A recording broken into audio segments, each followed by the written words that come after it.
Okay.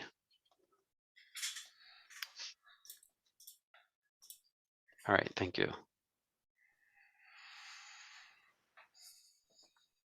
Okay, so now let's go ahead and get to our subcommittee updates. I think everybody's probably familiar with our structure, but as you can see there, we sort of have the OMSC Executive Committee, and then this is the OMSC General Member Meeting.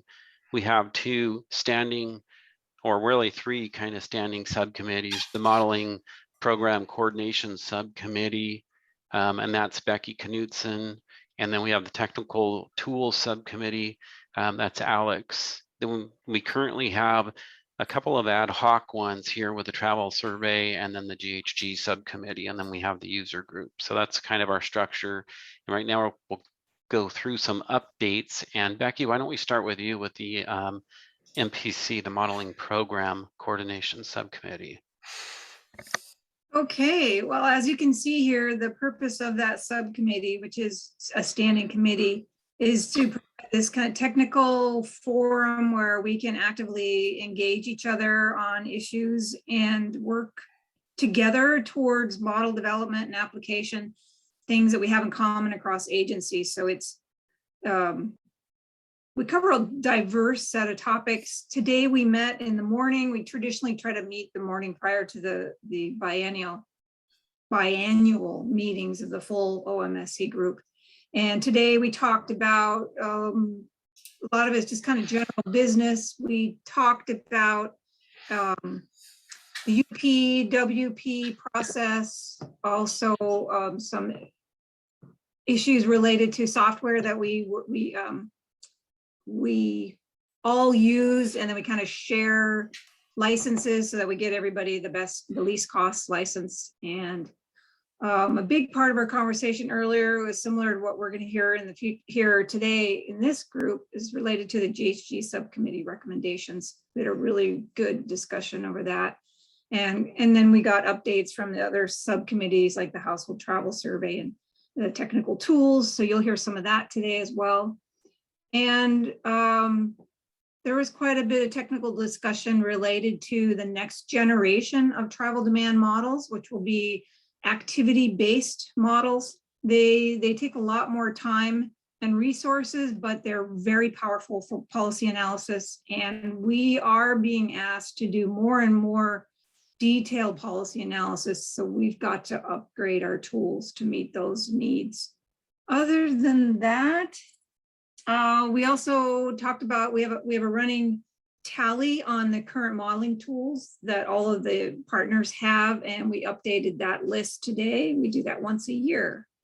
So the communication planning did not make it to the agenda, and it's really just on my plate to move forward with that. We do have a nice new OMSC website, but we do have to finalize and develop this communication plan for the OMSC group. I think that covers it. Josh Roll talked about the research process for ODOT. We have $1.5 million budget for a 2-year research program, and it is open to everyone to submit ideas for research. And that process just started, and everything is due mid-November. So if you're interested in submitting an idea for a research, Josh Roll's the contact person, but really anyone involved with OMSC activity might be a resource for you to further think through opportunities for research. Okay, so we also meet every 3 months if we have enough material to meet. So this committee and the other subcommittees meet more often and really get down to the nitty-gritty of the work tasks that we have to implement. So we were going to have to work further on the GHG and equity analysis and find people to help us work through that. The MPC charter is regularly updated annually, and we're going to have to incorporate the GHG strategies, similar to what we did for the freight subcommittee that was in place for 2 years, provided recommendations. And then the duty of keeping an eye on that and making further progress comes to the MPC. And we'll have our usual topic leader updates related to land use modeling, research, freight, connected and autonomous vehicle modeling. We also have a table of data sources that we will review and update. There are always new data sources coming at us, and if only money weren't an issue, we'd be very happy. And then just continue this ongoing communication, developing that new platform for travel demand modeling, Activity Sim, which really falls under the responsibility of the Technical Tools Subcommittee, which you'll hear from soon today. I think that's all I have. Does that sound right, Carol? It's like it's yours, Alex. Great. Yeah, thanks, Becky. So yeah, Alex Bednardi, helping chair the Technical Tools Subcommittee. For those that might not be fully aware, Technical Tools is a standing committee, but it's basically allows for kind of quick ad hoc committee type assignments and conversations without having to stand up like a formal ad hoc subcommittee. So we're basically working on improving our technical tools, and that requires kind of a handful of smaller conversations. And we kind of adjust the membership based on the conversation that's being had. Next slide. So what we've been working on, the two major topics that are captured here are that we'll hear about the survey subcommittee in a second, but one piece to that is a piece that we're looking to augment that the larger behavior survey with is understanding the target data on the ground. One piece of that is understanding traffic, vehicle movement, and so we've been coordinating a count program to accompany the behavior survey that was delayed due to COVID-19, but those counts have now officially started, and we're working on and they'll be collected through 2022, possibly into 2023. Doing a good job of overlapping the survey, I think, and we're working on getting those count locations to our MPO partners. So it won't be the count information yet, that'll come later, but just the count location so that we can avoid duplication of counts. So that's occurring. Most of the work over the past 6 months has been happening under the emerging tech conversation, the work group. And we've been advancing discussions around system dynamics modeling with Volpe. We've been having a lot of discussions around how emerging tech is being captured in the various RTP efforts in Oregon. And then additionally, the third bullet there, how its emerging tech elements are being incorporated into Oregon's next Oregon Transportation Plan that it will be coming together in 2022. So we see the OTP as being, a foundational piece to help bring emerging technology into our plans, and so we're continuing to monitor that. We've been bringing a future reference assumption work and documentation to the technical group. Most or upcoming related to that is going to be having the OMSC review some of the guidance that's coming out around connected autonomous vehicles through the HCM. And so we're working on that piece. I'm just noticing that bullet probably also or really belongs on the next slide because that's upcoming, but that's an example of the type of work that we're bringing back to the group to look at. And then work around, the state has done some initial work around using EMAT, which is the exploratory modeling analysis tool. It's basically a wrapper for our transportation tools, or really any tool, a wrapper that allows us to more formally explore uncertainty. And so the emerging tech group has been on having those discussions, and then just additional research, review and development. One thing that was mentioned under Becky that is not, I'm realizing I forgot to bullet here, are those activity sim conversations that have been occurring. And so underneath the tech tools, we've started conversations around moving to the next travel to man model platform, activity-based models, and so that's also a bullet here. So we go to the next slide, Carol. And it's mentioned here as the third bullet. So we'll be moving from discussion into starting contracting around joint estimation development for activity sim.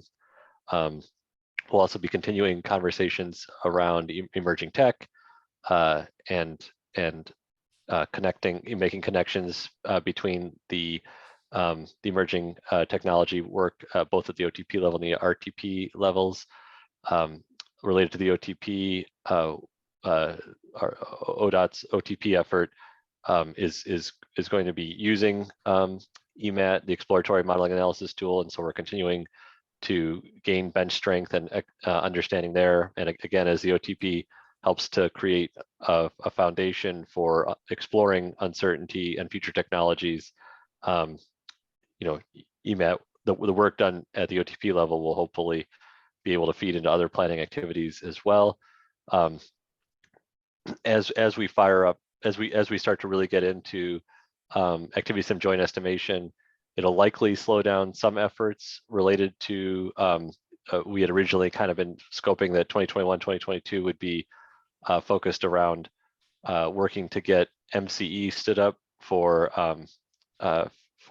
Oregon's ABM, and that's still, it's still on our to-do list, but I'm just, I think it's already been delayed and it'll likely continue to be delayed as other things kind of shift a little bit in priority, but that's still something that will be occurring. We're continuing, as we're doing all these efforts, we're going to continue to bring future assumptions to review at the group, and additionally conducting peer reviews as needed. That's my quick run through. Great, thank you. Any questions for Alex?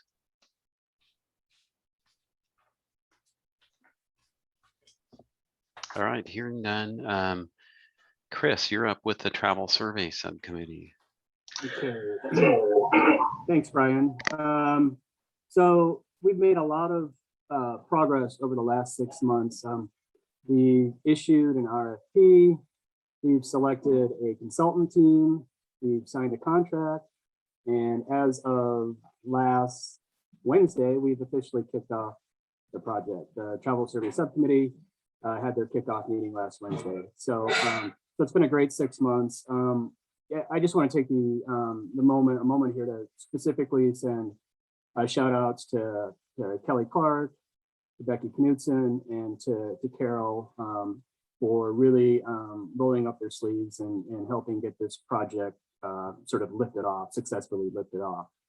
So that's been the last 6 months.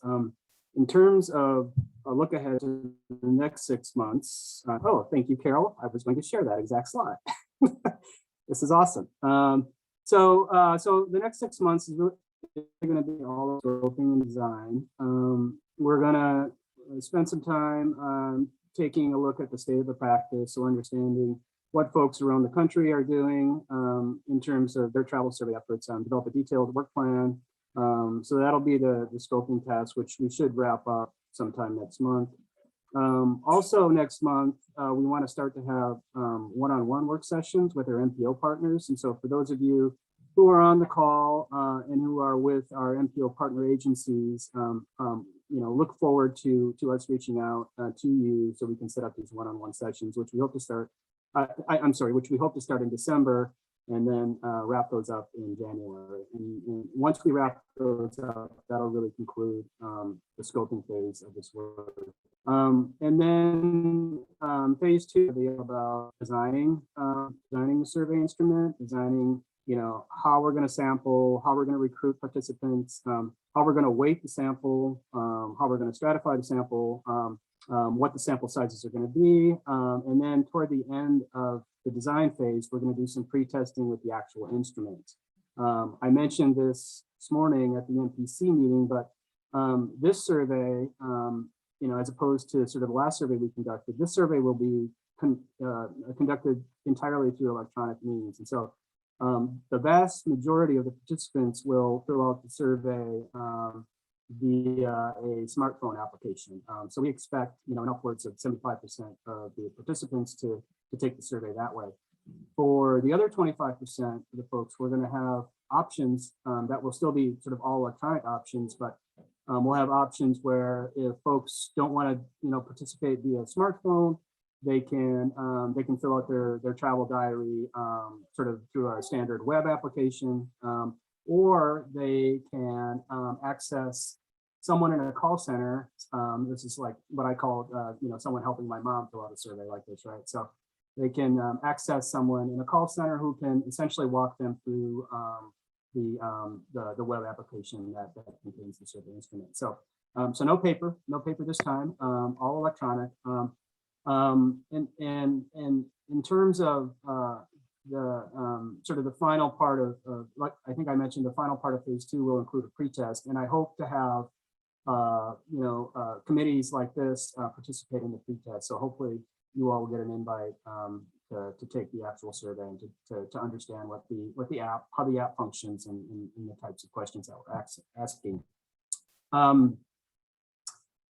So then once we wrap up the design phase in you know, late spring, so May, then we're going to be hopefully well positioned to you know, to begin implementation and to actually get into field in the fall, next fall, so about a year from now. And so ideally we would be collecting data for a set of MPOs, a set of regions in the fall, and then another set of regions in the spring.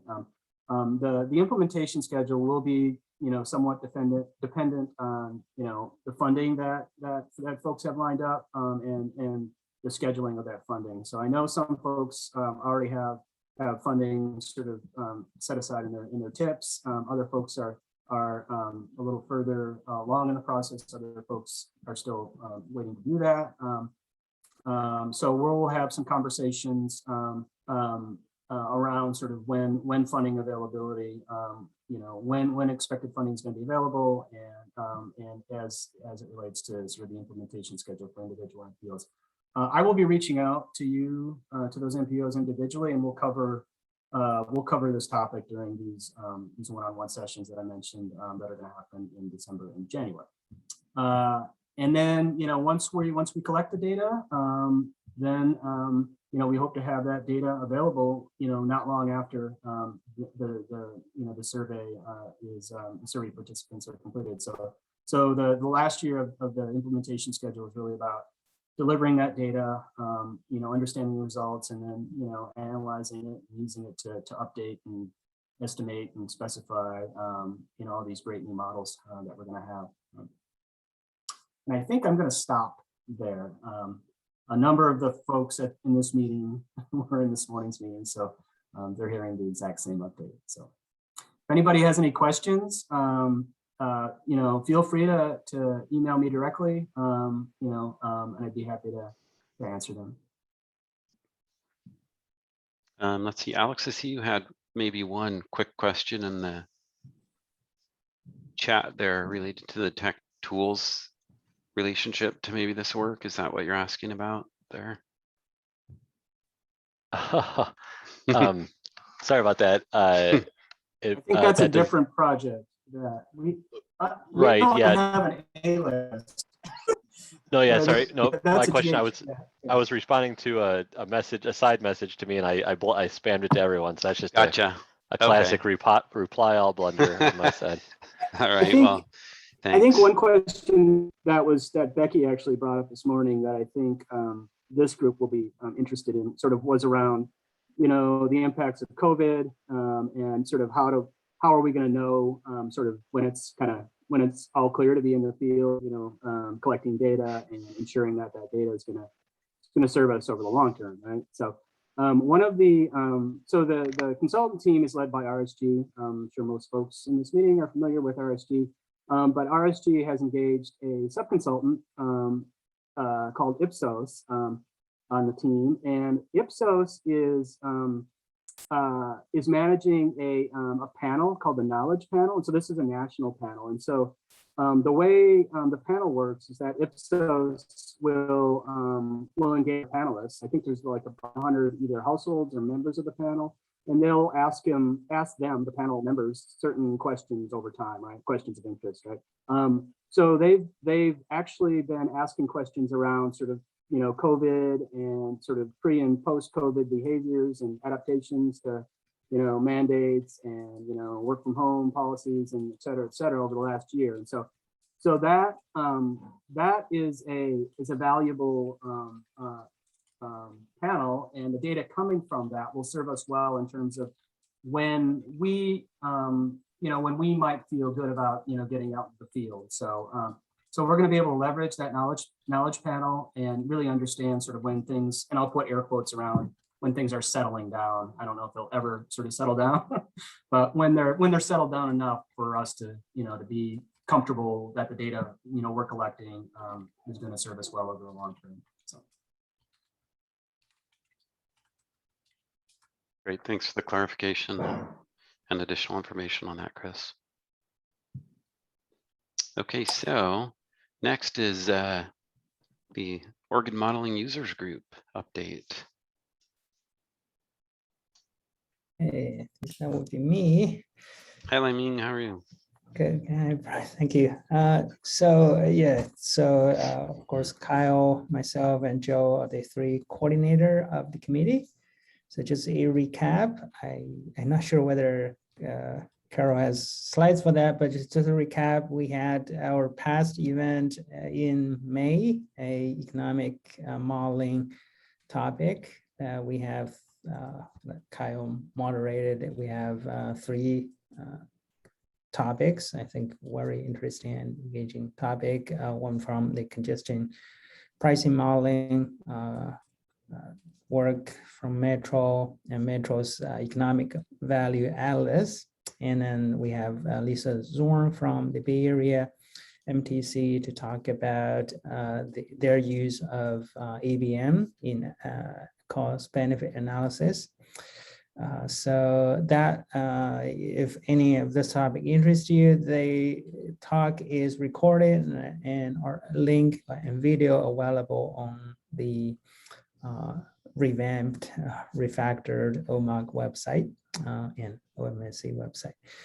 And upcoming event, in terms of upcoming event, we have one that's upcoming next Tuesday, October 26th from 9 to 11. And we will talk about the COVID impact on travel. And then Mark Bradley from RSG will be our guest moderator. We have three topics. Becky Nudism, of course, our from ADA will talk about traffic reporting during the pandemic, and then the potential impact or how much we see from the traffic reporting data in terms of impact of the pandemic. Anna Johnson from the Oregon Employment Department will talk about the pandemic impact on the labor market and potential change to the job accessibility needs. Finally, Rampendiala and Giovanni Cersella from Davis and Mark Bradley himself will talk about the COVID panel survey results from, I believe, from the a few Western states. And then that is the event that's upcoming next Tuesday. So only feel free to tune in, and I believe we will be recording the video as well, and so it will be available if you just cannot tune in real time. We are still planning for a upcoming event, probably in the winter, for a activity sim update. I'll probably be the moderator. I still need to organize or reach out to the folks that will be able to present in that event. And then, of course, we will have, as Brian has mentioned quite a bit earlier, we will have our TRB brown bag, whether it will be a in-person or a virtual event, it will be to be seen and to be decided, but we will certainly follow that tradition and recap from the TRB after TRB, likely in maybe late January, early February. I think that's all. Certainly, yeah, as the slides show, certainly welcome any suggestions for future topics. Yeah, that's it. Thanks.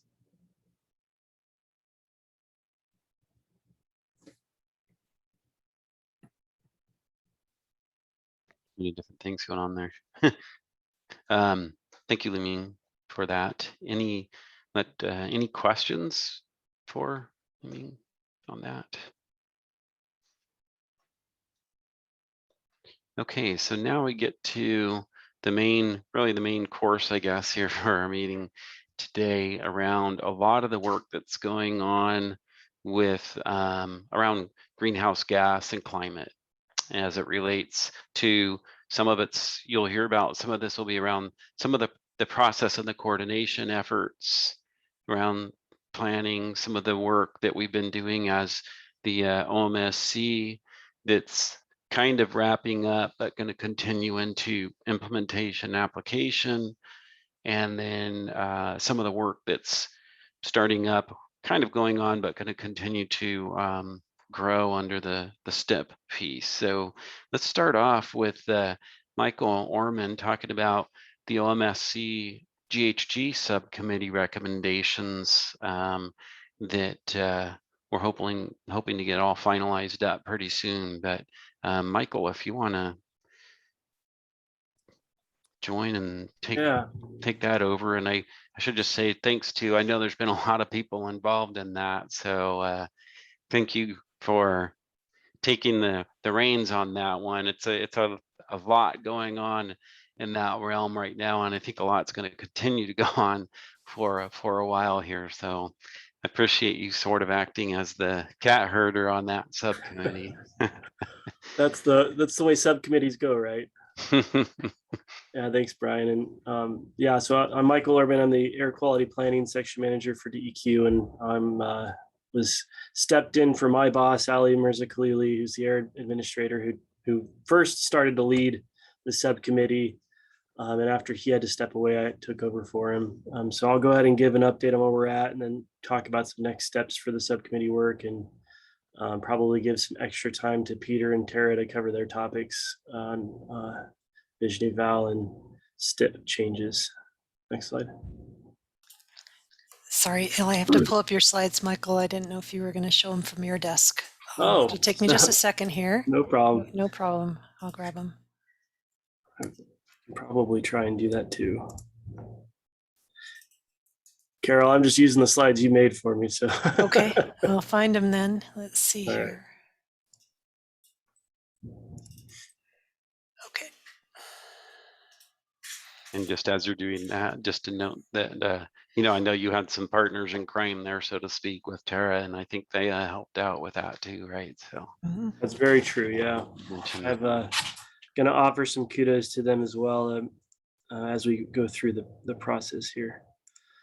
Okay, so the subcommittee was formed to go over a couple different key aspects, fill gaps in data and tools that the executive committee flagged as needs, and then develop an action plan for analysis and kind of filling those gaps.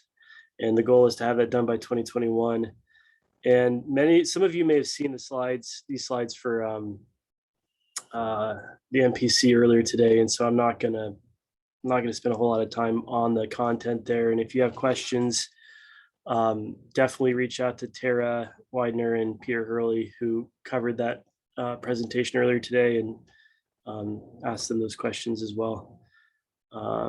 Next slide. Let's see. Right, so we went through a couple different steps in organizing that work. we spent months with the subcommittee asking questions and getting more information and identifying those gaps and identifying strategies to fill those gaps. We organized those into 3 different buckets. So when you look at the report, you'll see A list, which is impactful with an identified lead agency. There's a number of those. A B list, which is impactful but no identified lead agency, and then a C list, which is less impactful but still beneficial and easy to implement. And the goal there was to hopefully make it easier for folks to be able to connect the dots between the work that was identified as impactful but didn't have a leader, and also, you know, give them a sense of being able to step up and step in. And then on the C list, those are things that the group identified that were either already being worked on, look kind of low hanging fruit, and those are things that we can pick off as we go. And then as we finalized the report, you know, we noticed a lot of shifts in the policy landscape, and as that kind of started to change, things that were on the B list started to become A list items, with new agencies stepping up for the work. We moved some C list items up to the B list, and that's great. And you know, thanks to Carol for her strong project management leadership as we started to, you know, revise and revisit. She reminded everybody that you know, these documents are never done. They're recommendations at a point in time, and we'll have to revisit them as we go moving forward, because as the policy changes and the rules change and our priorities change, we may find different items on the list moving up and down that prioritization. I also wanted to thank Tara and Peter for their leadership and support on the subcommittee work. They spent a lot of time with Carol and me as we pulled this broader list, this action plan together with the subcommittee. A lot of work went into it. And then also just Carol, thank you for all your time and effort in helping us sort through this and drafting the documents and supporting the subcommittee conversations as we met to discuss.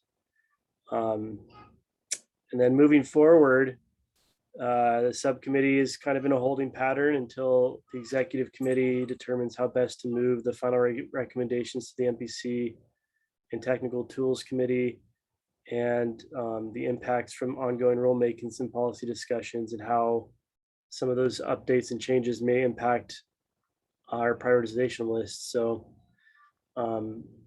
lots of work there. And again, thanks to everybody for that, the work that on pulling this action plan together. So briefly, I'll run through the list of prioritized projects, recommendations. Next slide. One of the first one, this is A again. It's got a lead agency, preparing future fleet fuel and emission rate and assumptions. This is something that DEQ is going to take on, and we're going to work in the MOVES model. This will be coming out of Jeffrey Stokam's shop, in establishing consistent emission rates that hopefully you all can use in your models and inform your work. It's going to take some time, but that's something that we've committed to do moving forward. Next slide. A2 is improve ability to track and forecast progress towards MPOs and local GHG targets through the implementation of plans and investments. So this is ODOT lead with support from a number of agencies. Next slide. Improving the GHG and analysis capabilities for freight and commercial vehicles. DEQ is taking the lead on this one with a couple with ODOT supporting. And this is really important to DEQ, for one, just because freight and commercial represents such a big driver in GHG emissions. And we're also working on a rulemaking, which I'll talk about during the roundtable updates, that hopefully will have an impact on those numbers. So we're interested in it. Next slide. A4 is improved data for travel demand management, telework, non-motorized modes, and TNCs and other emerging modes. And This is PBOT and DEQ and LCOG playing a role here and leading some review.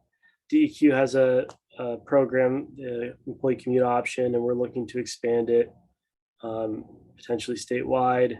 And so we're interested to see how that data is useful, and PBOT and LCOG are also interested as well. Next slide.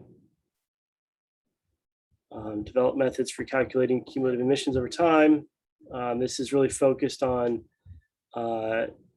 being able to calculate emissions as you change different travel demand management techniques. And this is something that we'll be working on closely with the LCD and Metro. Next slide.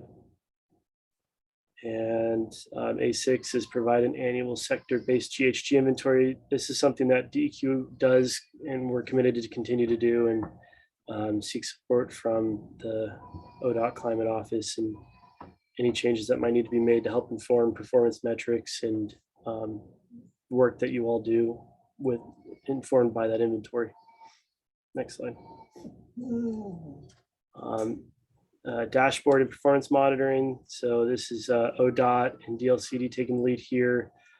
This is something that we're working on as part of the Every Mile Counts project as well, with performance metrics and monitoring. And we're committed to tracking and making sure that we're making progress on reducing GHG emissions.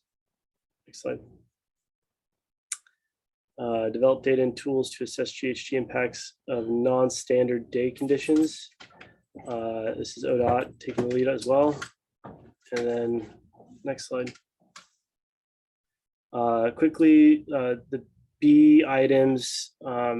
This is one that has a little star on it because it's B in the draft report, but as we had talked, as I mentioned earlier, that some of the items are moving from B to A and from C to B, and this one, PBOT has stepped up to take the lead here, and it'll be on the A list in the final report.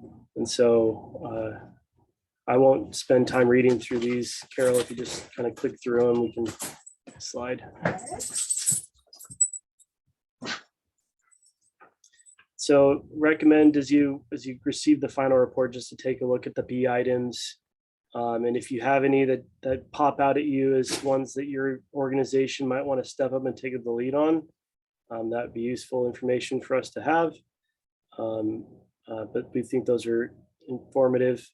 And then C list are things that are, again, low-hanging fruit.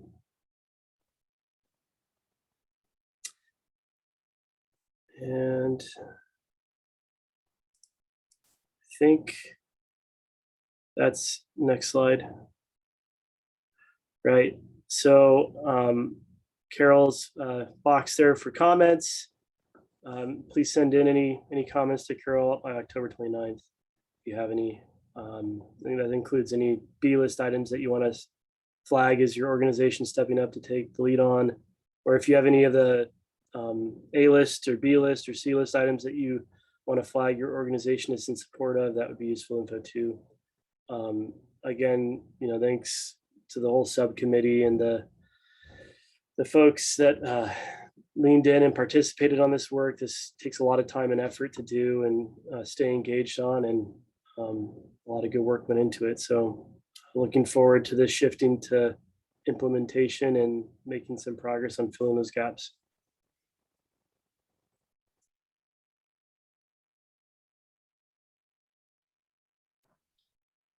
All right, to Michael. So I think, let me make sure that I can see where we might have some questions. So a lot of information to take in a short period there, and I know we have time here for some conversation. So Jeff, welcome as in a different role to the meeting for you today. I see you have a question. Thank you. It's great to be back. I just have a quick clarification. Thanks, Michael, for that overview. That's very informative.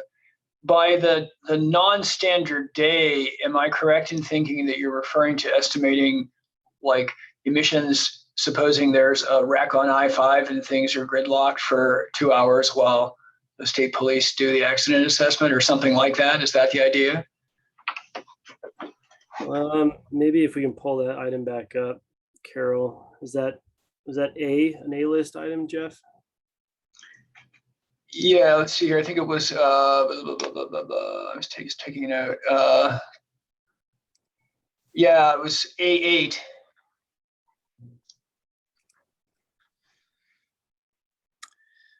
Maybe if we have Tara, you want to take that one, Tara? Yeah, I can chime in, and I think this is really something that TPOW has been pursuing, so Brian may have thoughts as well. But yeah, this is getting to the crashes that are not infrequent in a lot of areas.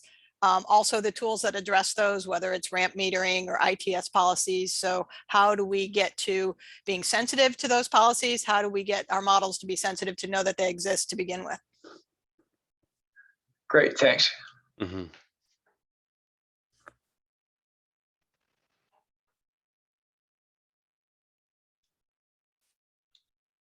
Yeah, let's see. Any other questions or conversation about this? I think, something I just want to link back up to Michael is Becky's comments earlier about sort of some of the longer term, what we plan to do with some of this work is really, I think, some of it we've already identified leads. Some of it's going to complement other work that various agencies are, we're already doing around tools. And so, some of this will get into the MPC as we update all of our individual agency work plans, et cetera, moving that forward. And I think part of the conversation here that we've all been having behind the scenes is, so normally when we have an ad hoc committee, there's a certain time and a product, and then, we discontinue that ad hoc subcommittee. And we've been struggling a lot with that one, because normally what that means is this one would be done, but I think the struggle we have on this one is it's just, at least for the next year, this is sort of a moving target, just because as you alluded to, we'll hear later about some of these rules, regulations, things that are going on that could shift that landscape a little bit for the analytical needs. So, so most likely what will happen, I think, is that we'll sort of we'll put that committee, we won't probably disband it initially. We're probably going to put that on ice, get some things incorporated through the MPC subcommittee. And then I think after things settle out over the first few months of the next year, probably for me with ODOT to be working with Tara and Climate to say, okay, is there a time that we should get that group back together to revet some of these things and see if something's changed? That's my guess. It's really up to the OMSC exec committee to make that final call, as Michael, but I just wanted to mention that that's kind of, I think, what our current thoughts on that are. And of course, incorporating this GHG and equity, as well as Becky had mentioned, into the MPC conversations that happen quarterly around all the organizations that do a lot of the tool development and implementation. Ling, I see you have your hand up. Yes, this is a question for Michael, probably potentially others in the GHG committee, or maybe even others in the OMSC in this meeting as well. So as you may be aware, that the ODOT research statement call is underway. I believe it's due early November.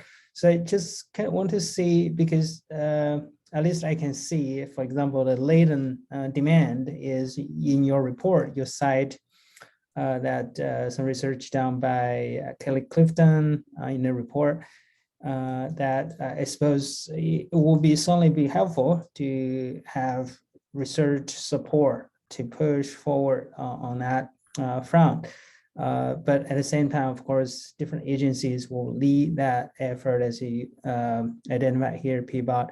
So I want to get some idea. This, of course, is just but one example. What are on your mind? What will be a few of the priority in terms of getting the potentially take advantage of ODOT research statement as well. I think problem statement actually should be more great name of the process. So what on your mind will be the few that you think will be, okay, yeah, it will be helpful to have additional support from the problem statement or potentially other venue. I will probably just name potentially down the road, NITSE, for example, National Institute of Transportation and community, they have a kind of research cycle for RFPs and so on. So what do you think? What are the areas that will be helpful to have some research support so that, again, they collaborate with those agencies? Yeah, that's a really good question. I think that induced latent demand, DEQ is really interested in the potential benefits from greenhouse gas emission reductions, but also criteria pollutants and ozone forming precursors and those sorts of things, toxics. But I'm just really becoming aware of the ODOT research arm and the potential there, kind of the problem statement that you're describing. And so I'd want to, make sure that others on the subcommittee have a chance to jump in here too, the broader subcommittee as well, on what you all think might be of interest. But that's something that I'm looking at and considering that, some feedback that we might be able to provide to ODOT as well. Tara, I see you came off. Yeah, Tara, did you have some thoughts? Yeah, so I've actually been part of submitting something to the NCHRP on this topic. So trying to jump to a national level to think about this, because it's quite a struggle and there's not a lot of nuance in the conversation that's out there. So I think what was proposed was sort of an understanding of, hey, building a new Mountain Hood freeway in a greenfield area is a little bit different than an ITS treatment where you're just slightly improving, the complex weave areas to have less crashes. So first trying to get some nuance there. And I don't think there's a lot of research at the level of, and this is where maybe answers your question, at those ITS policies, right? Theoretically, elasticities say when you get down to very small changes that they should have the same sort of percentage change, but do they really? And how does that work with perceptions? And how does that work if, the base state, if you start with, high costs or high congestion, how does this differ? So I feel like part of the NCHRP was to kind of like make that scan and then identify where the gaps in data were and do some hard research on those gaps, but also just sort of get some basic terminology out there. What is, if you really look at the real definition, induced is bigger in land use changes and longer term, and latent and diverted are probably what's more going to happen in Oregon because we are quite constrained in our land use laws. So it also gets to the point where in Oregon here, from an OMSC standpoint, we have to communicate out that our land use laws are different and you can't just take national elasticities off the shelf and apply them here. So, those are the kind of things I think there's both a communication angle in that, as well as consistently, applying our tools here that we have, which are pretty good with a lot of the feedbacks that you would say for best practices here, but some guidance on doing that. So that's where the APM comes in here with TPAL working on that. And so I don't know, PBOT may have some other thoughts. I think I'm not quite clear what Peter's thinking about with his long-range plan coming up. So I might pass the baton over to him to add to this. Happy to do so. And I'll echo some of Tara's comments specifically about ensuring that what we do in Oregon reflects Oregon conditions rather than other states' conditions. I think our interest in this is primarily in the planning that we'll be doing both at the city and the regional level, and how, as we update our TSP, how do we take into consideration the potential impacts of induced and latent demand, and what that means for the region as a whole, as well as we participate in the region's update to the RTP. So we're interested in doing some scoping, hopefully with Metro as a partner, and we'll be talking with a number of folks, including some of the folks from PSU, as well about what you would like to see while trying to keep the project manageable. I might just add one more thing. I feel like a lot of the research that I've seen, and this goes back to Jeff's comment at the beginning about the 365, you know, the non-standard day, I guess it is. A lot of it just doesn't look at the non-recurring congestion, right? So I guess those are the ITS treatments, but I think, you know, what's out there is an elasticity based on lane miles, and is not getting to the crashes, right? The non-recurring. So I would say, you know, we need some better language to talk about those two things. And we need to realize that the tools are different for those two things, you know, and then back that up with the tools. Great, thanks. Yeah, that's very helpful. Yeah, Oh, great, great. good question. Actually, Go ahead. if I may inject, I know you have a feedback period due October 29th. And then before this, of course, I got the message. It seems to be that this document at this point is just internal.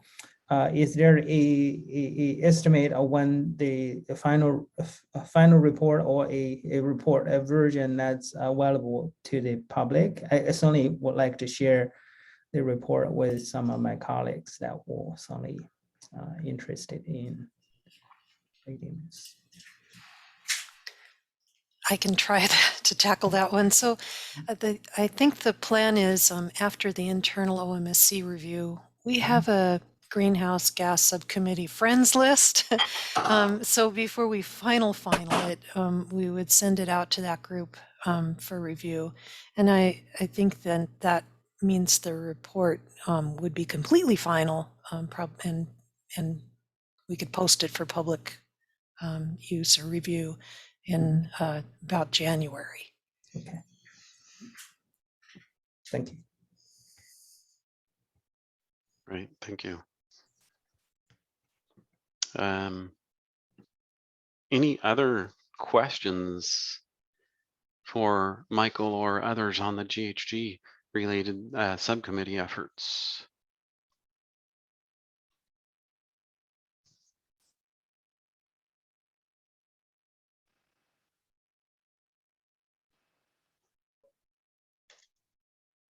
Okay, all right. Thank you again, Michael and Tara and Peter and the rest of you, and especially, you know, Carol. I think most of us are pretty lucky to have Carol to pull all this information together. I know I appreciate that, the work on that. Carol, it can be quite challenging when you get a diverse group of folks. So thank you all for your work on that. I think it's been very beneficial and helpful, I think, for us as we start to figure out how we prioritize our improvements moving forward for our various tools. So thank you. Okay, now, Peter, you're going to be talking, I believe, about the city of Portland's transportation climate planning and sort of the collaborative process and approach you guys used there. Is that correct? It is. And Carol, rather late, I sent you a copy of my presentation. Are you able to share it on your screen? Let me see here. And while you're doing that, I'll just go ahead and do a quick introduction and start talking a little bit about what I plan to cover today. So, Peter, I'm sorry, but I don't see it on my email here. So you may need to share it from your screen. Okay, let me do that. I'm accustomed to doing it in Teams, but not so much in Zoom. So see if I can figure that out. Did you find it? Nope, I didn't. Sorry. Okay. Here it is. Yep, I've got it. I'll do it. Thank you. All right. Apologies for sending it late. So really quickly, I'm a senior transportation planner with the Portland Bureau of Transportation. I work on climate performance measures and policy-informed program design, and also served as co-vice chair on the subcommittee with Tara. But I want to echo Michael's comments about Tara and Carol. Really deserve substantial credit from driving the subcommittee's work forward. But I also want to recognize that a number of other folks on the committee, Mike and Kelly and others, really added a great deal, certainly to my knowledge of how the tools could be used. So I want to thank everybody on the subcommittee. Some really valuable and informative work. And as Brian said, I think over the next year, we'll have some additional work to do, both as the new rules come out and as we tee up our TSP and RTP updates. So it's been a very valuable experience for me, and thanks to the OMSC for having the wisdom to create the subcommittee in the first place. The other thing I'll note is I am not a modeler, I am a planner. So I do have a background in finance, so I'm comfortable with forecasting methodologies, but some of the more technical modeling stuff, I am still very much in the learning phase on that as well. And I will also invite Taya Patton and Chris Johnson from Metro, and Tara and Brian Hurley from ODOT, who are our partners on the Vision of Owl phase 2 work that we're doing right now, to feel free to weigh in at any point. So Carol, if you could switch to the next slide, please. So what I'm planning on covering is why Portland is using the model.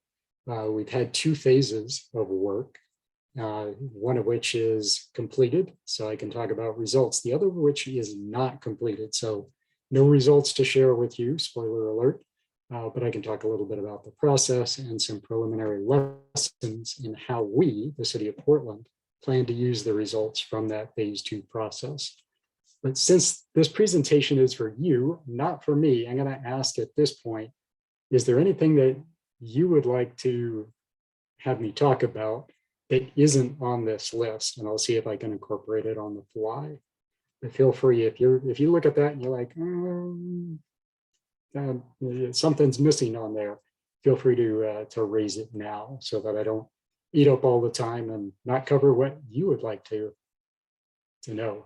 Anything that anybody wants to raise? Hey, Peter, this is Nick Meltzer. You might be planning to touch on it on how we plan to use the results, but I'd be curious about decision-making and how it's being implemented in that way. Okay, I can speculate on that, but I will talk about what some of the questions that we're getting both from our elected officials and our directors team are. So that's a great question, Nick, and thanks for asking it. Any others? Peter, yeah, I have a question. Well, something you don't have to answer it now, but it's during your talk. Can you tell us who you worked with in the study on this work? Was it just the city of Portland? Were you working with Metro, working with any of the other local jurisdictions, the county, ODOT, just so I kind of get the scope of who did everything? Will do. And it's a little bit different between phase 1 and phase 2, so I'll cover it as I talk about each of those. Any others? These are good questions.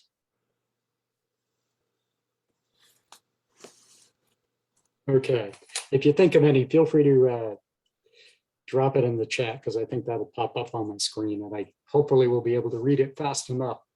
Carol, if you could move to the 3rd slide. So why are we using Vision of Owl? So I was the Transportation Bureau's lead for the last update of the city's climate action plan back in 2015. So we have a climate action plan. We have, of course, a TSP as well.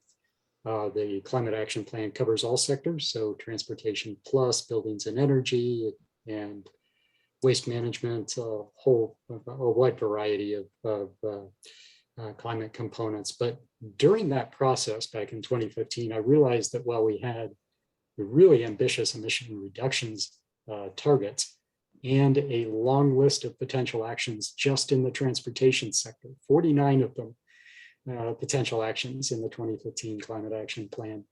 Even though we had that list of actions, we had no quantitative information on which of the 49 to prioritize as most likely to advance us toward our targets. So we just had this really long list, and longer than we, even with a fairly substantial staff, much longer than we would be able to implement in a 5 or 10 year period. So when I was serving as Portland's representative to Metro's Climate Smart Communities process and heard about the original Green Step tool, I was intrigued, and I thought this might be a tool that Portland could use to better understand where we might prioritize our climate actions, whether we're on target to or on track to achieve the targets, and more recently, this gets into the decision-making question that Nick asked about, what we might set as 2025 targets, because our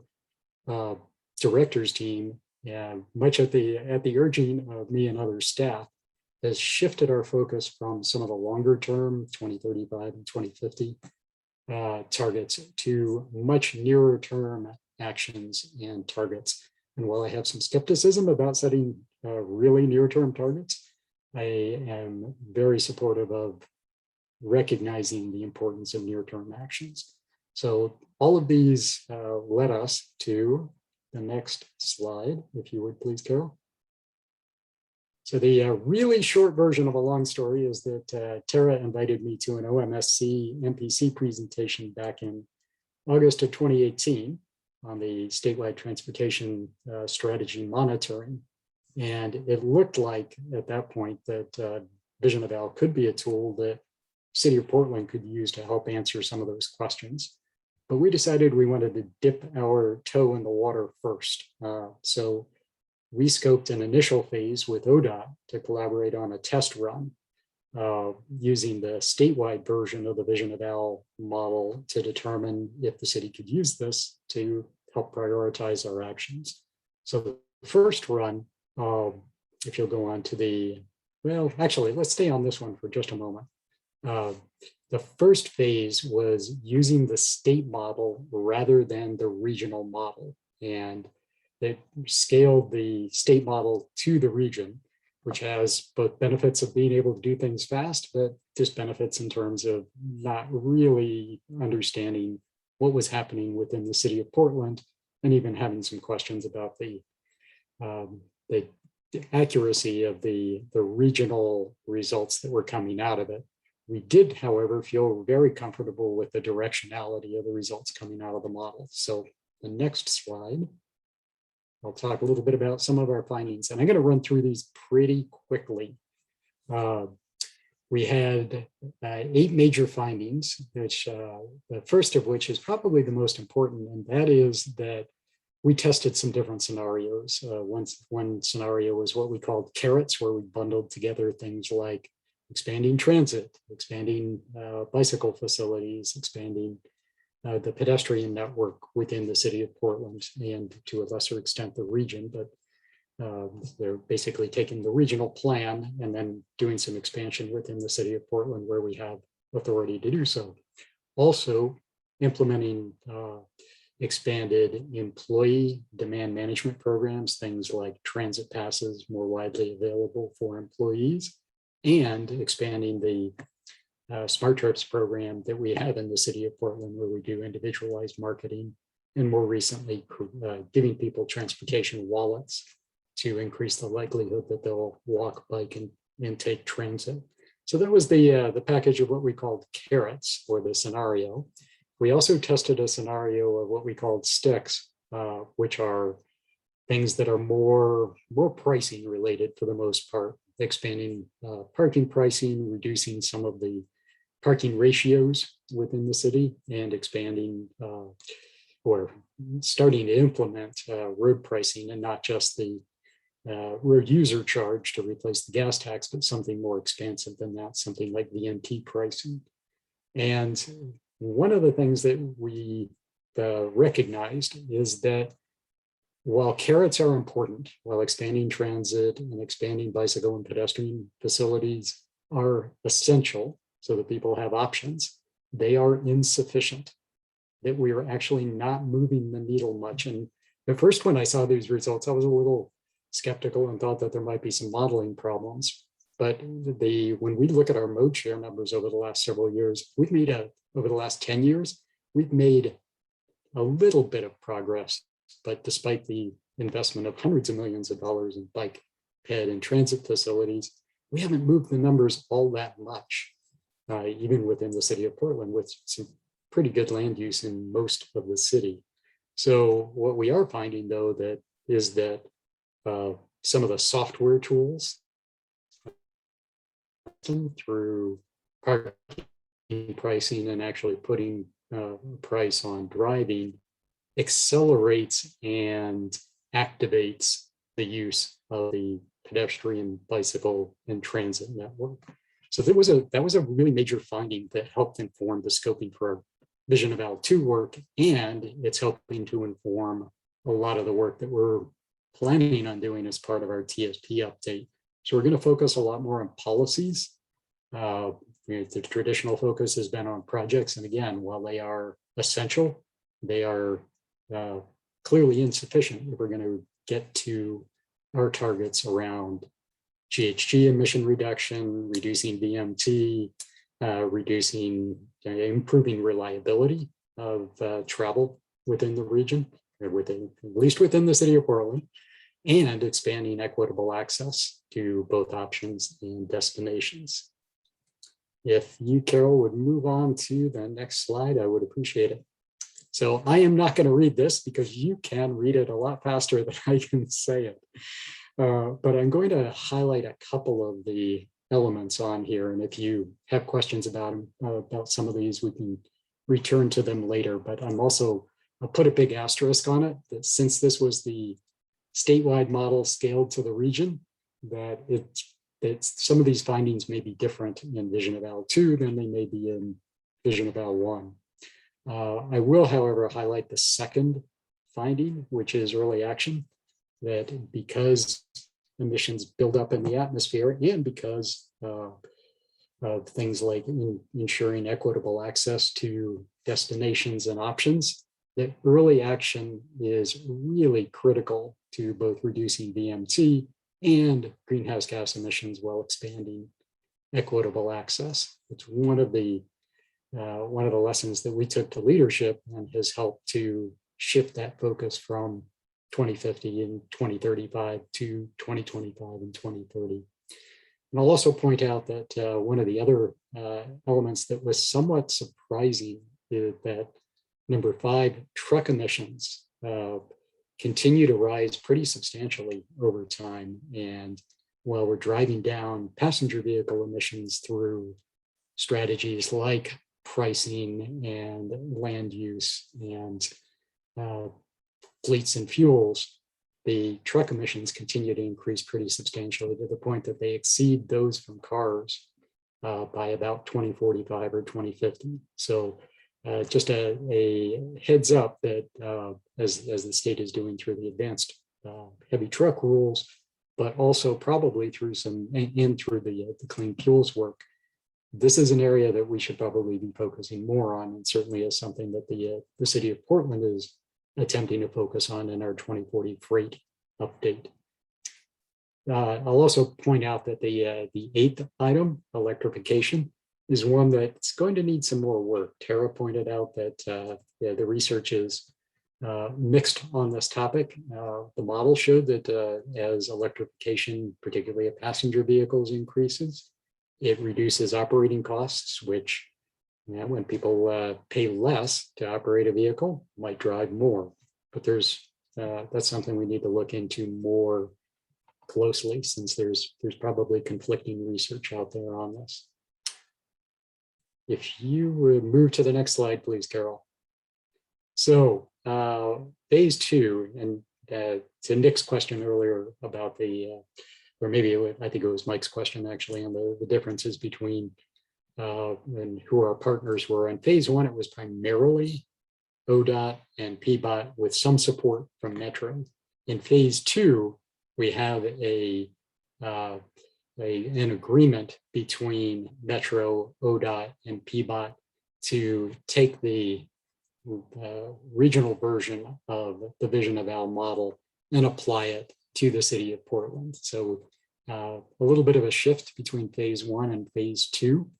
We're hoping that by collaborating together, the regional model will be available for other jurisdictions in the metro region to use, since we will have populated it with the best data that we have at this point in time, and also identified where there might be some needed improvements in the model.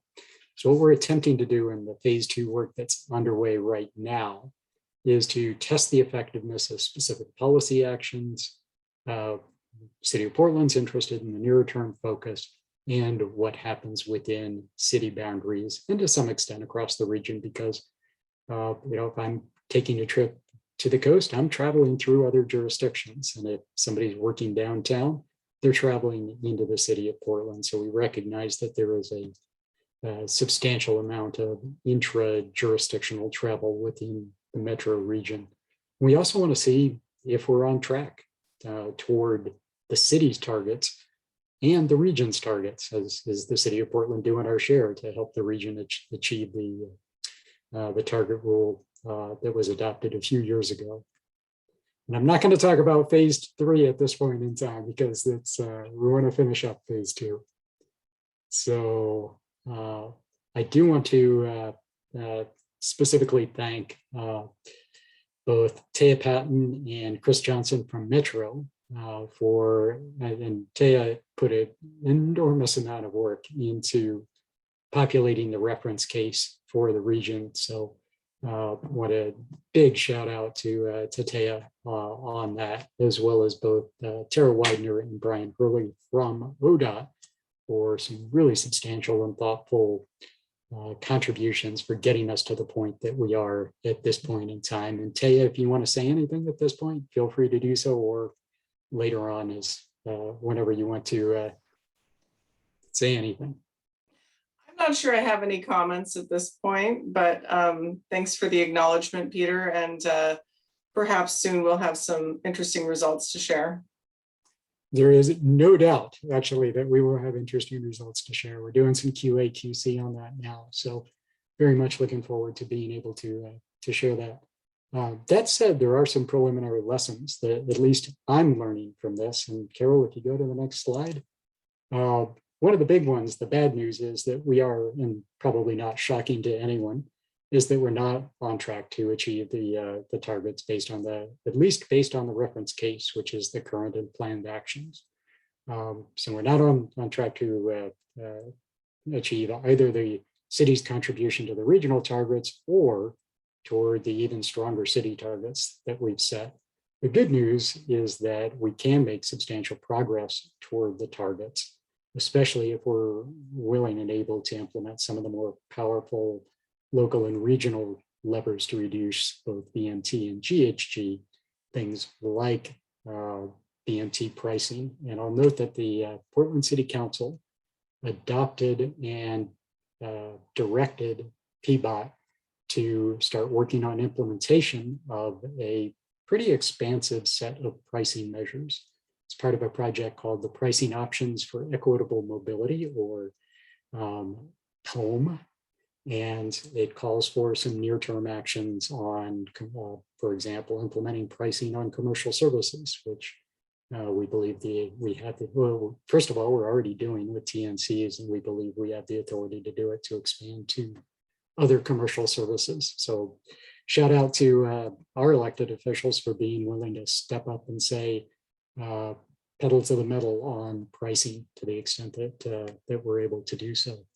We'll also probably need to expand our parking regulations and our parking pricing, which was recognized in the POEM task force recommendations. And we did get support from a substantial cross-section of the community, including the BIPOC community, low-income community, youth, and others that were part of the POEM task force.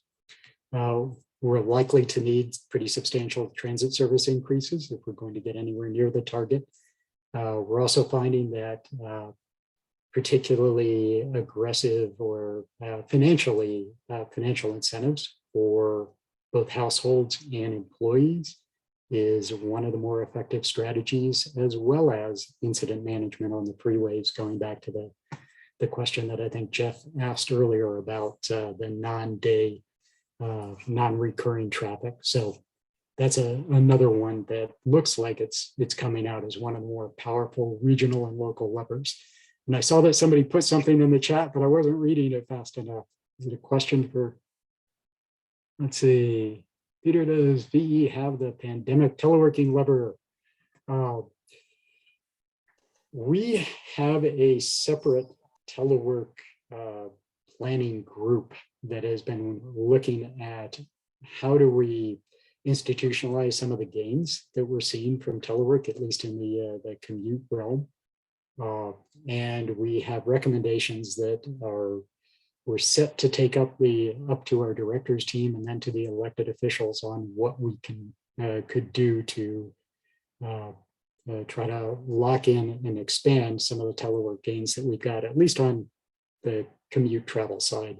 We do have some questions about whether or not it might be leading to some increased travel, household travel. Am I addressing your question accurately, or am I missing part of it? Peter, this is Jeffrey. I think you did. I was just curious. I mean, you know, this is such a new occurrence, right? That we didn't quite really expect it to happen like this. And so, yeah, just sort of wondering what you were talking about, like with that other group, thinking about it and how to take it up the chain. That I think that answers my question. Yeah. Yeah, I think it's going to be, and this is something that I think will also be discussed through the ECO program update, the employee commute options update that Michael referenced earlier, that we are definitely interested in how does telework play out in an ongoing way, since it appears that, at least according to some of the data that we've seen, that even as businesses reopen, governments reopen, that they're doing so in a way in which many people will still be able to work from home fairly substantially. Taya, did you want to add anything to that? I put it in the chat, but just in terms of vision eval, there are some ways that you could potentially approximate work from home incentives using the work TDM variables. Thank you. Final thing I'll mention on some of the preliminary lessons that at least I'm learning is that there are some improvements that, like any model that needs improvements, there's some areas that we would like to contribute to in terms of strengthening the model, particularly around commercial services. And one of the other pandemic issues that's I think we're all aware of is the dramatic increase in urban delivery, food delivery, package delivery, as well as significant changes in TNC use that we've seen. They were way up, then they were way down. Now they appear to be coming back as well. And also to what extent the vision eval model is sensitive to changes in mixed use, the extent of mixed use. So those are just a couple areas that we've identified preliminarily as areas to dig into a little bit more. And I see a question here on notable changes in biking and walking volumes. I don't know that we have, at least I don't have data yet on whether or not that's the case. We're just returning to starting to do some of the bike and ped survey work that we traditionally did annually and suspended during the pandemic. So I wish that I had more information to share with you on that, but we're gearing up to restart our annual bicycle count and expanding our pedestrian counts as well. We do know that, particularly for BIPOC communities, that there is an ongoing perception that preceded COVID about the safety of walking, bicycling, and transit. And we did issue a report, Walking While Black, last year that you may want to take a look at, that I'd be happy to share with you. Okay, Carol, if you would move to what I think is my last slide, which is how we plan to use the results. And I think this might, hopefully we'll get at Nick's question from the outset. So PBOT's directors team has asked, what are the top actions that we need to take to reduce VMT and greenhouse gases from transportation over the next few years. And a secondary question is, how do we set near-term reduction targets? By near-term, they were talking about very near-term. Recentering them on at least 2025. But what we're planning to do is to inform both our strategic plan, which is a near-term plan, 3 to 5 year plan, and our longer-term transportation system plan, the update of which is we are just starting it now, as well as helping us determine where we are and where we're likely to be in 2030, 2035, et cetera, based on current plans if we don't change particularly the software, the pricing software that helps run the system. Where would we be at that point? So evaluating those progress toward those targets, and particularly helping us prioritize what are the 5 top actions that we could take over the next several years. So what I anticipate is that we'll be taking our recommendations to our directors team sometime probably in November, possibly in early December. They would like to make some decisions by the end of the year and then bring that to Portland City Council in early 2022. So it's a pretty ambitious timeline, and we could see action by spring 2022 from Portland City Council on at least the top near-term actions that we're recommending, or at least on some of the top near-term actions that we're recommending. So with that, I'll take or attempt to answer any questions.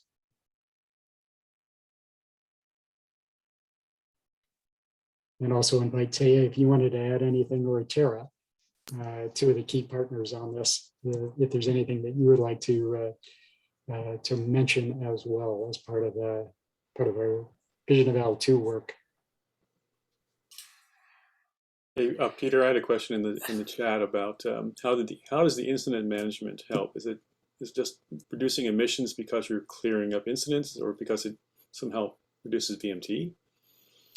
So I can answer it based on my knowledge of incident management, but not my knowledge of how it works in the model. So, and I think you're asked, well, I'm not certain if you're asking how it works in the model, or what I would anticipate as a result of some of the incident management research that I've seen. I think it's primarily around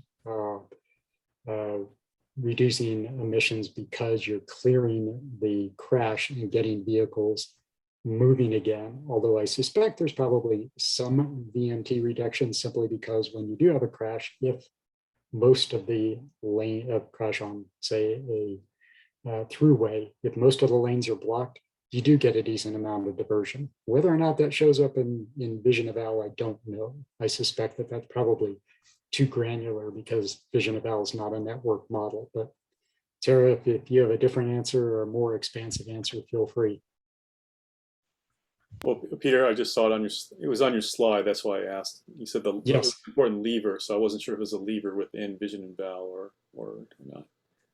We did find that when we did expand, when we tested a pretty substantial expansion of incident management, as well as signal coordination, as 2 of we did some sensitivity testing on both of those. The incident management, my recollection was significantly more powerful in reducing GHG in the model. Okay, thanks. And this is Tara. I can just chime in there a little bit. It definitely is several levers in the model. I think there's 2 freeways and 3 freeways and 2 arterials. And basically the benefits are coming from what Peter's saying, that incidents are being cleared. So you're getting back to sort of the optimal speed rather than the idling. And also this, the other thing would be that just what they call speed harmonization, where you're not doing the stops and starts in those congested areas. Some of that starts to bleed into some of our advanced vehicles. where we think that they're maybe connected and autonomous. And even if we're not, at level 5 yet, you're still, not having those starts and stops. And that improves speeds, and that goes for the arterials as well, optimizing the signals to limit the idling. So those are the mechanisms in the model that they're improving the speed, and as you improve the speed, the sort of fuel efficiency of the vehicles that are subjected to that speed improve. Thanks, Tara. Jeff, looks like you have a question. Good to Yes. good to see you. Yes, likewise. Good to see you, Peter. This is perhaps not too tangential, but I'm curious. I know the city has very ambitious targets, which is very commendable. Are you thinking you're going to relate, when you talk about your own plan updates, are you thinking that this is going to relate at all to the new TPRs that are going to come out? Or in other words, your work with Vision Eval, and are you trying to connect those dots at all, or are you just sort of going ahead and thinking about your plans and investments? Thanks for the easy question, Jeff. Yeah. So first and foremost, we are thinking about the city of Portland's update to the TSP and a variety of other actions, whether it's our telework planning or others that would move us toward trying to achieve our targets. So that's both in the near term through the strategic plan timeline and over the longer term as well. So that is our first focus. We clearly have some substantial interest in how the transportation planning rules are updated, and we've weighed in a couple of times that we think it would be advantageous and are willing to subject ourselves to the process of demonstrating that we can do our share to meet the regional targets as part of the target rule. So that is something that we believe is important, and we're willing to do our part, and would love to see everyone else in the region and the state show that they're doing their part, whether it's through policies or projects. So hopefully that addresses your question. Thanks. Yeah, I know it's not easy, especially since they're still in draft form. So. Other questions?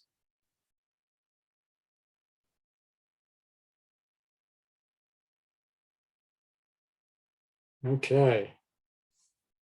Well, maybe now we can move to Tara talking about the STIP process. Yeah, I think Tara, you're up. Thank you, Peter. It's great to see how tools are used to complement a process and help sort of get to some investment and policy decisions, and they're used to support that process. They don't drive it if they're used properly. So I appreciate the presentation. Thank you. You bet. And I'll just echo Brian how valuable it has been to work in partnership with with both ODOT and Metro, and be able to use these tools in pretty much in real time. I don't know that we would have had. I certainly wasn't aware that we would be asked by our elected officials and our directors team as rapidly for, hey, what are your top 5 actions? So it's turned out to be a really valuable process to inform that type of decision making.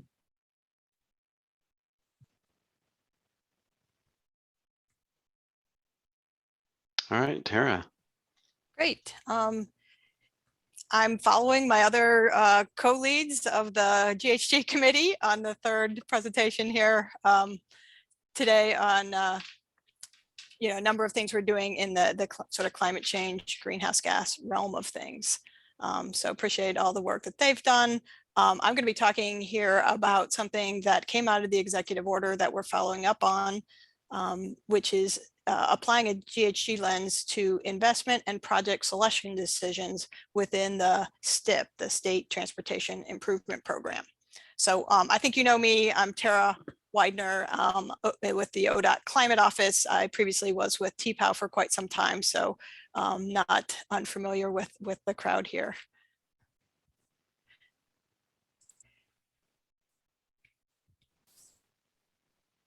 Okay, so the triggers for the work, as I mentioned, you know, I think we did form a climate office and recognize that there's, you know, significant impact of our work on GHG emissions.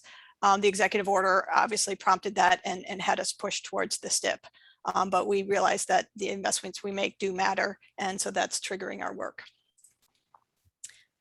So the STIP is pretty much a super complex thing, and it's sort of the bread and butter of, you know, funding a lot of things in the state, and so you can't recreate that to try to put a lens on it. So we had to dive into the deep end and try to figure out where we might, you know, make a difference here, and what tables we wanted to show up at. So we ended up finding 3 locations that we think are good points for being at the table and influencing decision making.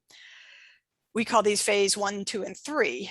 The first one actually was completed last fall, actually December OTC Commission meeting, where there's a decision about like where to put the money that ODOT has within its influence, because a lot of money sort of passes through, say, from feds or from local projects, but from what was in the local the hands of ODOT, that the commission could allocate. And really, this is, you know, the fix it versus enhance versus non-highway. So there's like 5 buckets that they're deciding where money should go. So no projects at this point, just how much money to put in. And then phase 2 is saying, okay, now that you have those buckets, let's select projects. And they start with, you know, a long list and narrow that down. So we wanted to be at the table for phase 2, and we're currently in the process of doing that. And then what's ahead of us is phase 3.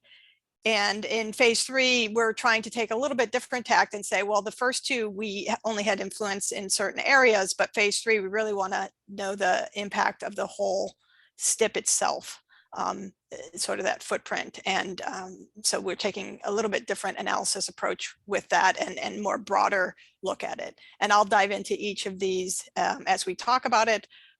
It's also important to know that we're building this as we drive the bus, as we drive it, is the analogy that we put in there. And it's been a fun ride so far. Okay, so the first thing we wanted to identify, you know, we were asked to do climate mitigation. We also knew that what's important as well is looking at adaptation. And so we just sort of broadened it and said, well, you know, for that first decision, when they're figuring out where to put funding, there's a lot of reasons why we fund things at ODOT, and climate is one of those, and we need to add that lens and make sure it's showing up, but we can't quite let go of all the others. So at least for the first phase, we were able to do a multi-criteria analysis, and we looked at what are the key outcomes to look at for that, the trade-offs. So in addition to climate mitigation, which carries through all 3 of the phases, we looked in phase 1 at these other outcomes that reflect things we have in our plans and the Oregon Transportation Plan, and a number of other strategic documents at the agency and with our commission.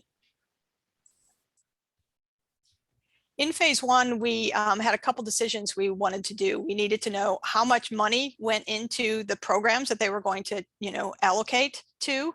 And so we were looking at the past STIP, the 21-24, when they're deciding on the current STIP, which is 24-27. So that was able to help us establish a bootstrap, a baseline of relationships. We needed to know what types of projects were funded in each of those programs. You know, did they support, and then how did those investments in those projects support the key outcomes I just mentioned? So we needed to establish these relationships so that we could then run some scenario analysis with the commission for them to be informed about what it would mean to fund different allocations across those program areas. So what we needed to do to the process we came up for with that, we started by collecting some additional data that wasn't available. So each of the projects, this is now looking at the prior STIP, we could look at those projects that were in the STIP, and we could know how much dollars went to those. And we wanted to break it out by, we have, I think, 24 attributes or something like that. Because those attributes then support one or more of those goals, or maybe sometimes work in opposite direction. So the first thing we had to do was to have our project dollars broken out by these attributes. So we asked the program managers to help us do that with the programs in the prior STIP. And so you can see here, they're kind of checking a box. Yes, this is true. And how much or what portion of the project went to funding each of these elements. So for instance, project A is a bridge expansion, but it expanded the road by a certain amount, which costed a certain element. It had some safety information and maybe it provided a bus stop on it as well.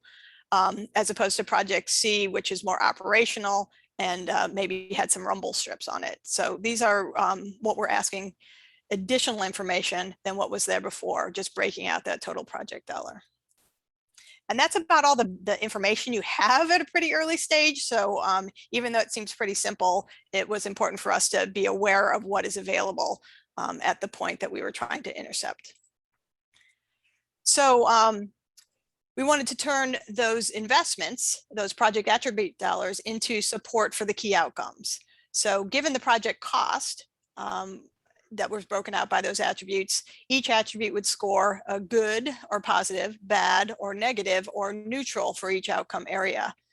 For example, if the project shown here, if it had road expansion attribute dollars associated with it and expanded capacity, it would score negative for climate mitigation. As you can see in the chart with the blue bars. You can see also it scores negative for state of good repair because it means more roads that would need to be maintained, but it would score positively for congestion relief. So then in the right table, you can see as we sum this across all projects, we can see how the STIP or a particular program within this STIP supported various outcomes. So that led us to relationships as shown here. So here we've got the 6 outcome areas as our 6 sort of quadrants here. And this is based on those relationships mining the past STIP that are embedded in these charts. The circles identify the influence of the various funding programs on that particular outcome. For instance, the Fix-It program, let's see, if we look at climate adaptation, the Fix-It program is very large and is pretty directly correlated to improving climate adaptation and resilience. Whereas if we go to the upper left, where mitigation is furthered most by the non-highway funding, the transit and bike ped investments, and actually has a slight negative impact from roadway capacity of enhanced funding. Similarly, state of good repair in the lower right also has a negative for enhanced funding because of the additional roads to maintain. In contrast, safety really gets benefit from funding from all investment areas. So these relationships really take a program view, aggregating across many projects, and while still recognizing that a single project typically reflects a mix supporting multiple outcome areas.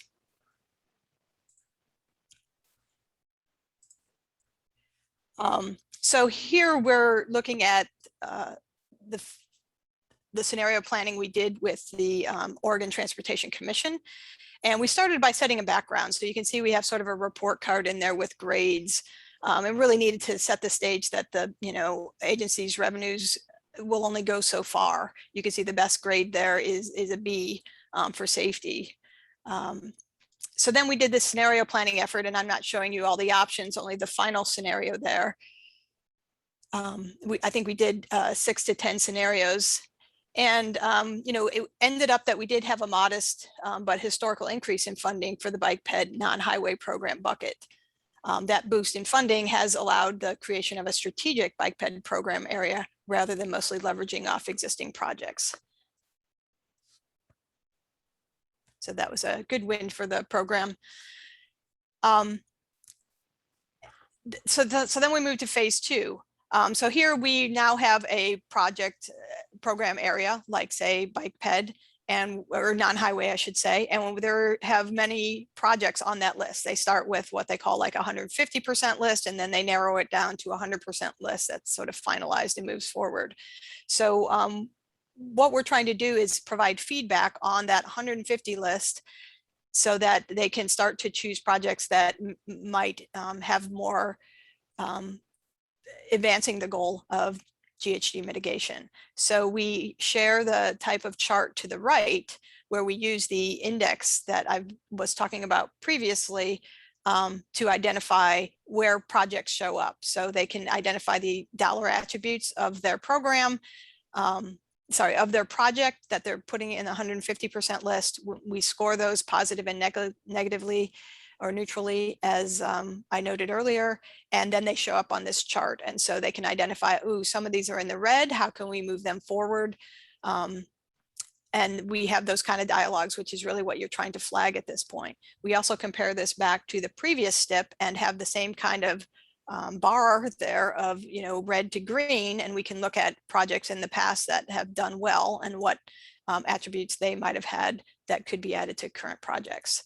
Typically, the problem here tends to be money to add those additional items, but we're at least having, I think, the right conversations, and sometimes things are able to be adjusted and so forth.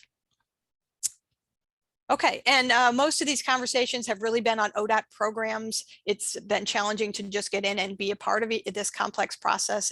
Each program has its own timeline and so forth. But so we're getting our feet wet here and hope to expand a little bit more in the future. So if we look at the timeline for phase 2 and 3, we are, you know, we did an online data collection survey for all those program managers to provide their initial attribute and project cost data. We did those bar charts red to green to get the index reporting to them, and did some verification. And so they've gone out to field scope those, and then given that the GHG index is one part of that conversation, they are, you know, narrowing this down right now for the 100% list that will move forward. At that point, we will enter phase 3 and focus on phase 2 and phase 3 have focused just on the GH mitigation, only so much bandwidth here. And so we're going to focus on phase 3 when that 100% list hits.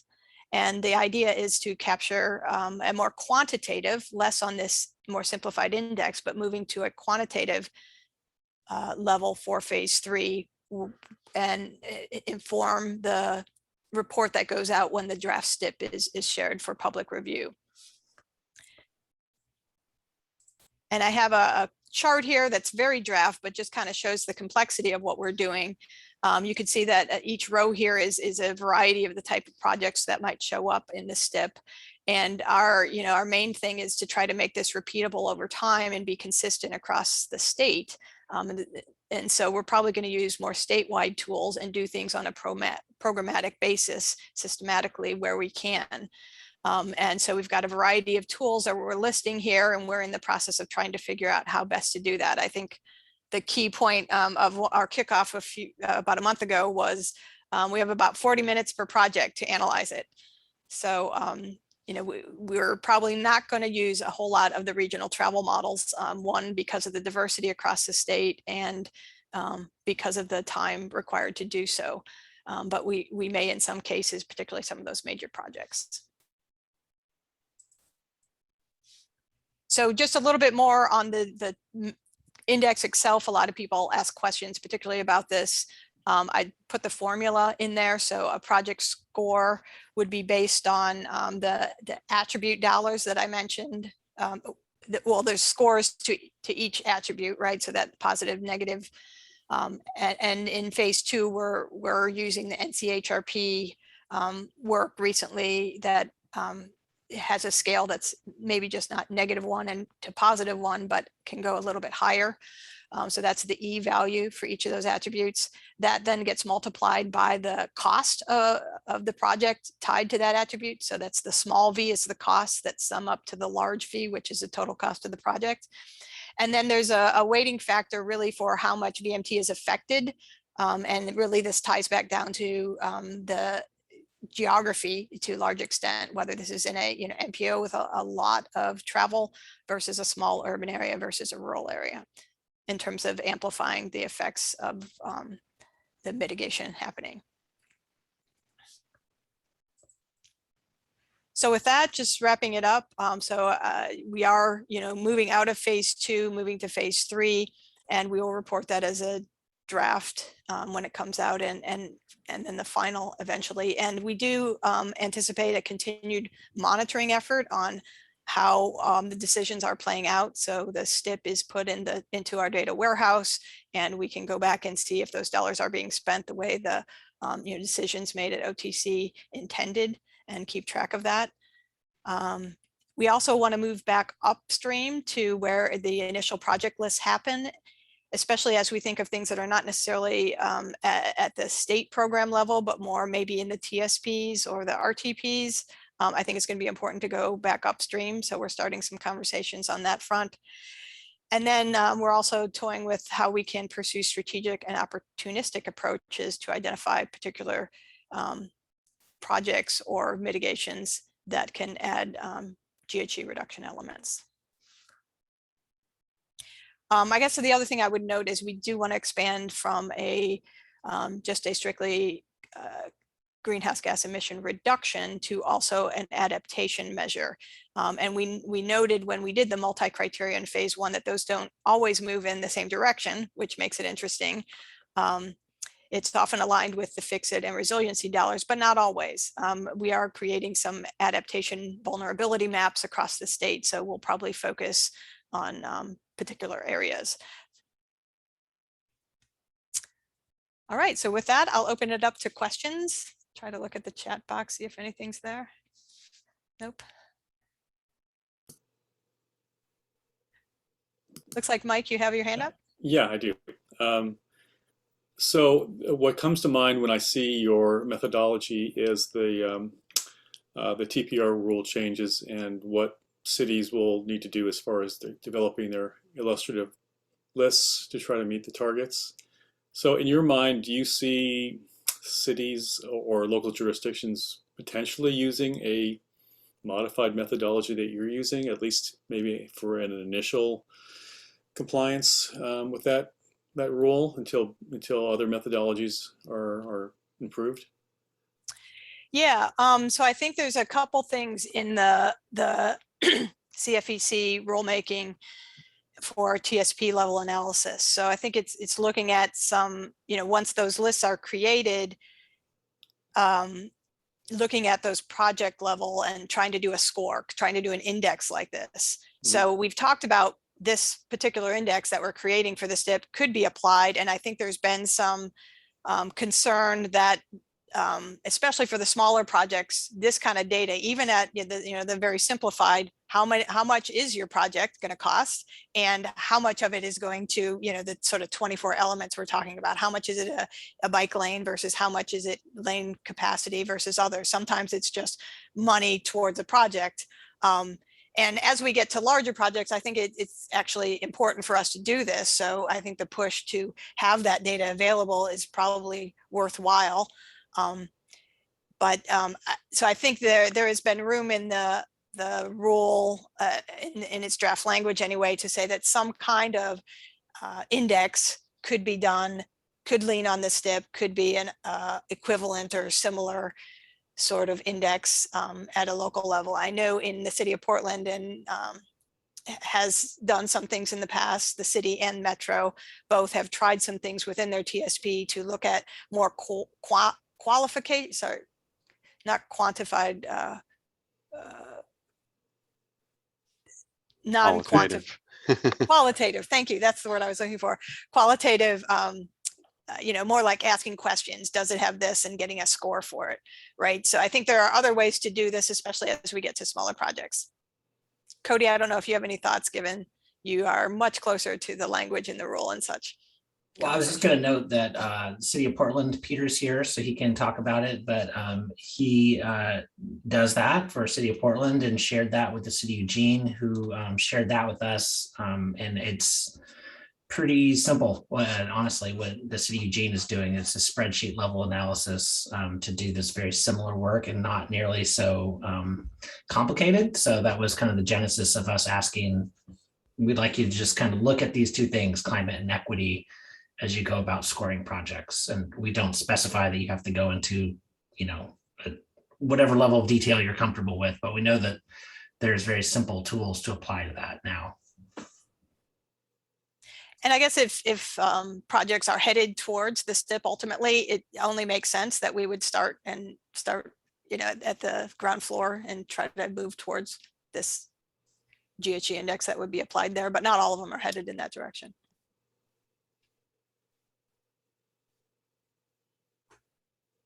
Peter? Harley? Thanks, Tara. Good presentation. Very helpful. And I know that there's a lot in there that we could learn from as we update our TSP and attempt to use better tools the next time around. One of the questions that I had is this primarily focuses, as far as I can tell, and one of the things coming out of our both the vision eval work, but also some of the other research we're doing is that policy decisions can be extraordinarily impactful in terms of reducing or increasing GHG emissions in transportation. I'm just wondering if as part of your evaluation, you looked at policy changes, whether those are pricing changes or other types of policies that, and whether that was part of either the initial analysis or the work that you're doing now to potentially mitigate some of the negative impacts from some projects. Yeah, it's, I mean, it's a good question. I'm here speaking about the STIP, and the STIP is all about investment, right? So there's very little about those policies. I mean, there might be toll gantries or something, but you know, it's really more of a political will to do those policies than it is an investment. So I don't think there's been in the STIP discussion of that because it's not really relevant. But it would be in, say, the CFEC rulemaking. Okay, I just encourage us, all of us collectively, because this has been one of the big lessons learned, certainly for me, and I think perhaps for the Bureau as a whole. The power of policy decisions to be able to reduce greenhouse gas emissions. And I think that as we, whether it's ODOT, PBOT, any of the MPOs, or cities or counties, as we think about updating our TSPs, RTPs, and other policy documents, how do we better incorporate policy decisions into our decision-making along with project evaluation, so policy evaluation? And I have some initial thoughts on it, but they're pretty formative at this point in time. But I'd just like to put that out as something for the whole OMSC to be thinking about, since it's clearly on our doorstep right now. I don't know, Brian, did you have thoughts on that? I do. I mean, I just go back to our storm diagram. I mean, really, I think the challenge in this universe right now is, it's like, I think you hit it, Tara, with we're trying to build a bus as we're driving it down the road. So when I look at this and I look at the next, let's say, few years, you know, I think this is really what you're kind of doing is sort of a square peg in a round hole, right? You're trying to get something at the end of the process and to inform. Here's this list. There's been a bunch of criteria that people use to get to the STIP list, you know, so you're now trying to help inform with what we have in there now. How can we use information, if I'm understanding right, Tara, to inform that decision process to get like from the 150 to the 100? I think the good thing about the timing of this is, you know, we are starting up our policy and long range planning efforts, the Oregon Transportation Plan and the OHP. And I think that's where we're really going to use tools like Vision Eval, et cetera, to push those levers. Now, we did some of that with the STS already, so I think we have a lot of foundation. But I think the challenge we have right now is sort of everybody tends to look at their criteria, you know. So I'm hoping in the OTP and the OHP processes, you know, this will be added as sort of the multi-criteria evaluation piece. But I think at that strategic planning process, that's where most of those policy levers like pricing get tested.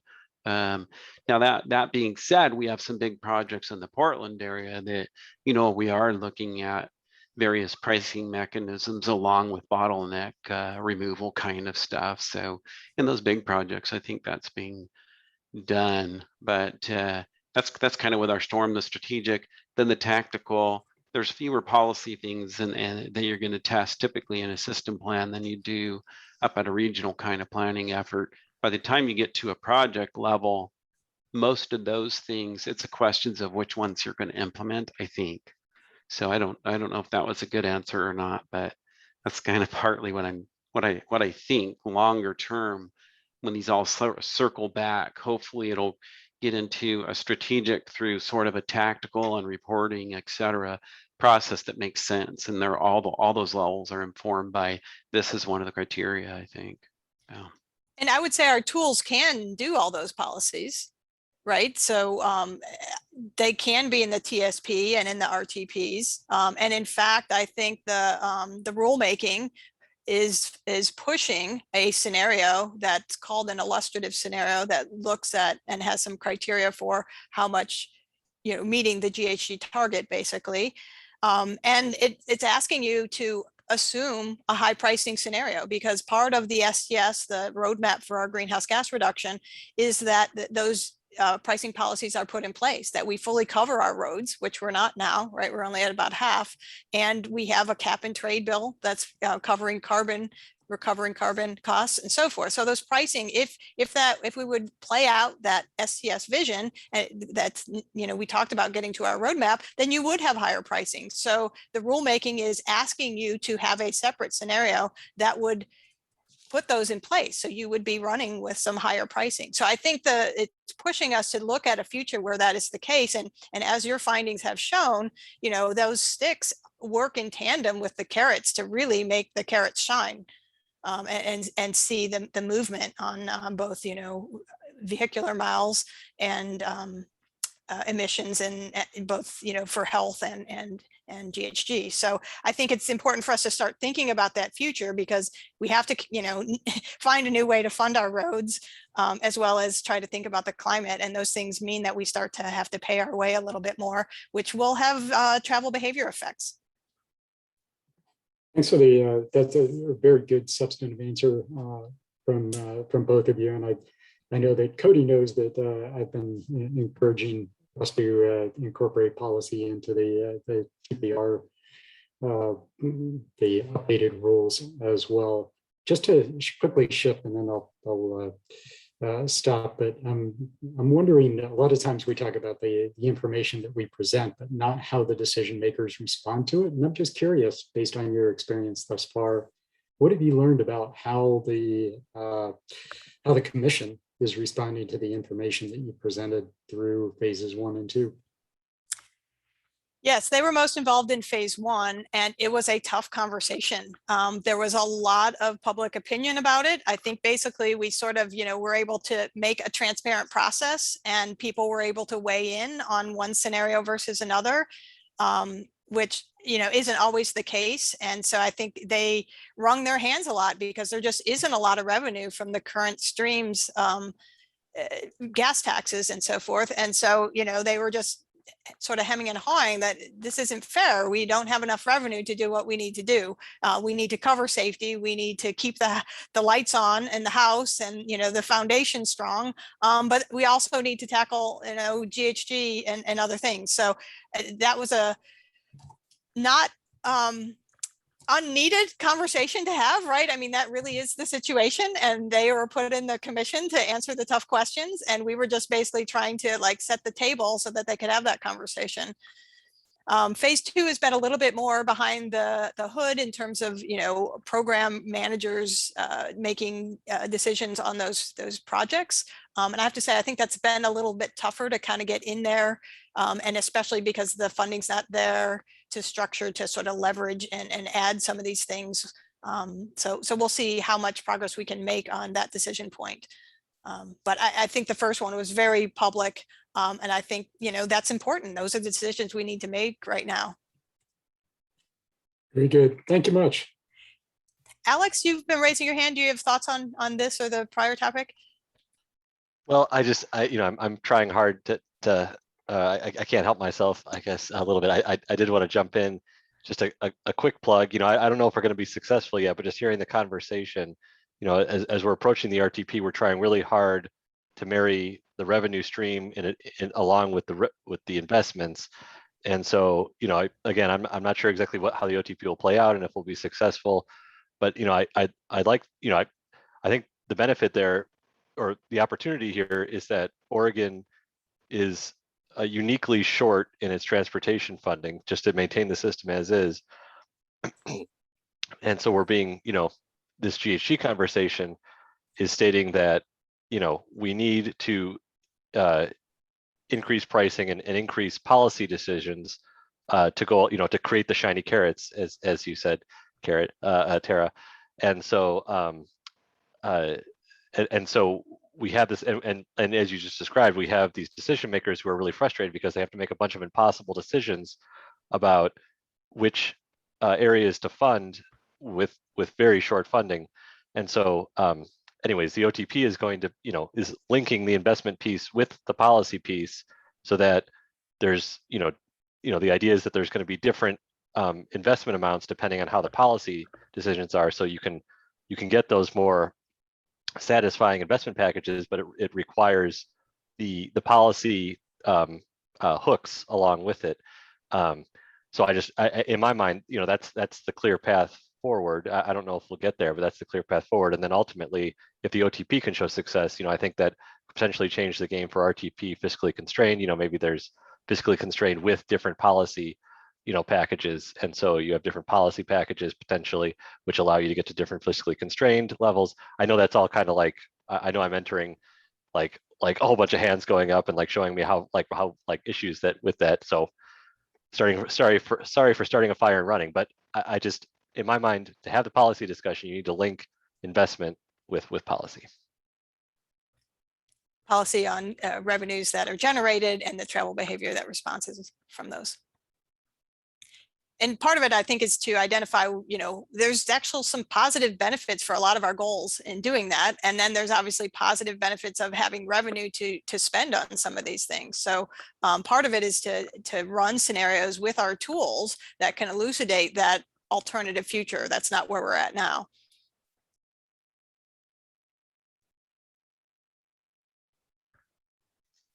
Okay, any other step process related questions for Tara? To put some boundaries around expanding too or just far anything, here. I guess, basically. Yeah. Yeah. All right, great. Thank you. Thank you, Tara. I appreciate that. It was a very helpful presentation, I think, for everybody. Okay, now we are on to the agency roundtable, and I think there's a couple of the first ones here that I think have been talked about and referred to a bit. So perhaps if we want to start, and I see you're pulling some things up there, Carol, but if we want to start with DLCD, maybe Cody, that would be you talking about some of the rulemaking around climate or other policy development related stuff that might be something this group would care about. I'd appreciate it. Thanks. I'd be happy to talk about anything else with this group, but I probably want to talk about the CPAC. Right. Yeah, we got a lot of other stuff going on. Yeah, so it sounds really like everyone's really plugged into this and keenly aware of what's in the draft rules so far for Division 12. I'll just kind of give a quick thumbnail. Our commission extended the length of the rulemaking, adding 2 extra months. So the next schedule is going to be, the next RAC meeting is coming up in early November. The packet should be out, I think, on Friday is our hope. And then we're having one more meeting with the RAC in December. And so we should have, by next week, a pretty much complete set of draft rules. We've kind of been releasing things sequentially. So there'll be some updates mostly to the climate friendly areas zoning stuff and parking rules. And then we're going to add in the new draft release of project prioritization, some of the performance standard stuff as it applies to 060 plan amendments and transportation performance standards for climate friendly areas. And then I think there was like a modal elements section for streets and highways that hadn't been released yet. And so that should be pretty much out. And then of course, we'll have more revisions going forward all the way through the hearing process, but we'll have our final RAC meeting in December. with the possibility of an extra one in January. Along the way, we're checking in with our commission and having a work session with them in November. And then we'll be doing all our notices and putting out a draft to the Secretary of State, which, you know, it's really, these things are subject to change all the way through till the gavel comes down on them. So we're targeting March and May for 2 hearings with the commission to go through those rules. So I think maybe it'd be better if I just had questions. If anyone has any questions they want to talk about, I'd be happy to try to answer anything I can.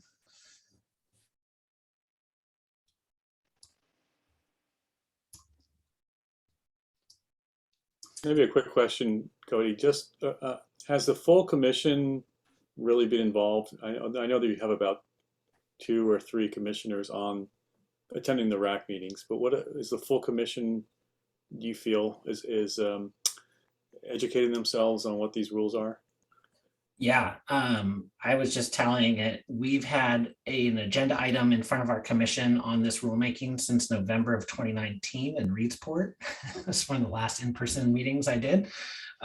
So they've been really plugged in and scoping and giving the charge and going through drafts. They went through our earlier draft of the regional scenario planning stuff in the spring. They walked through that. We've had debriefs with them. We're doing a work session in November to walk through, you know, the actual rule language. So they've been very plugged in and really eager to roll up their sleeves. Also, that our chair of our commission is really involved as well. So it's been nice. I will say that we're going to do some subjects. We're doing a lot of outreach. We're doing some community conversations coming up this month. And then we'll also have some breakout subgroups to talk about different specific topics. And, you know, for this group, I think that some of the modeling implications, VMT reduction targets and project prioritization, that topic area is probably likely to warrant a group to have folks come and think about it. I've been talking to lots of folks offline from cities, counties, transportation planners, consultants, asking questions. So we are going to ask our RAC what's the top ones that we want to do, but we'll probably have something and maybe send, you know, Brian and Carol a notice that you could just send out to your list of folks to see if, you know, we can make sure everyone knows about it.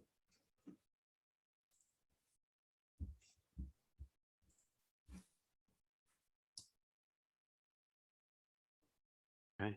Any other questions for Cody related to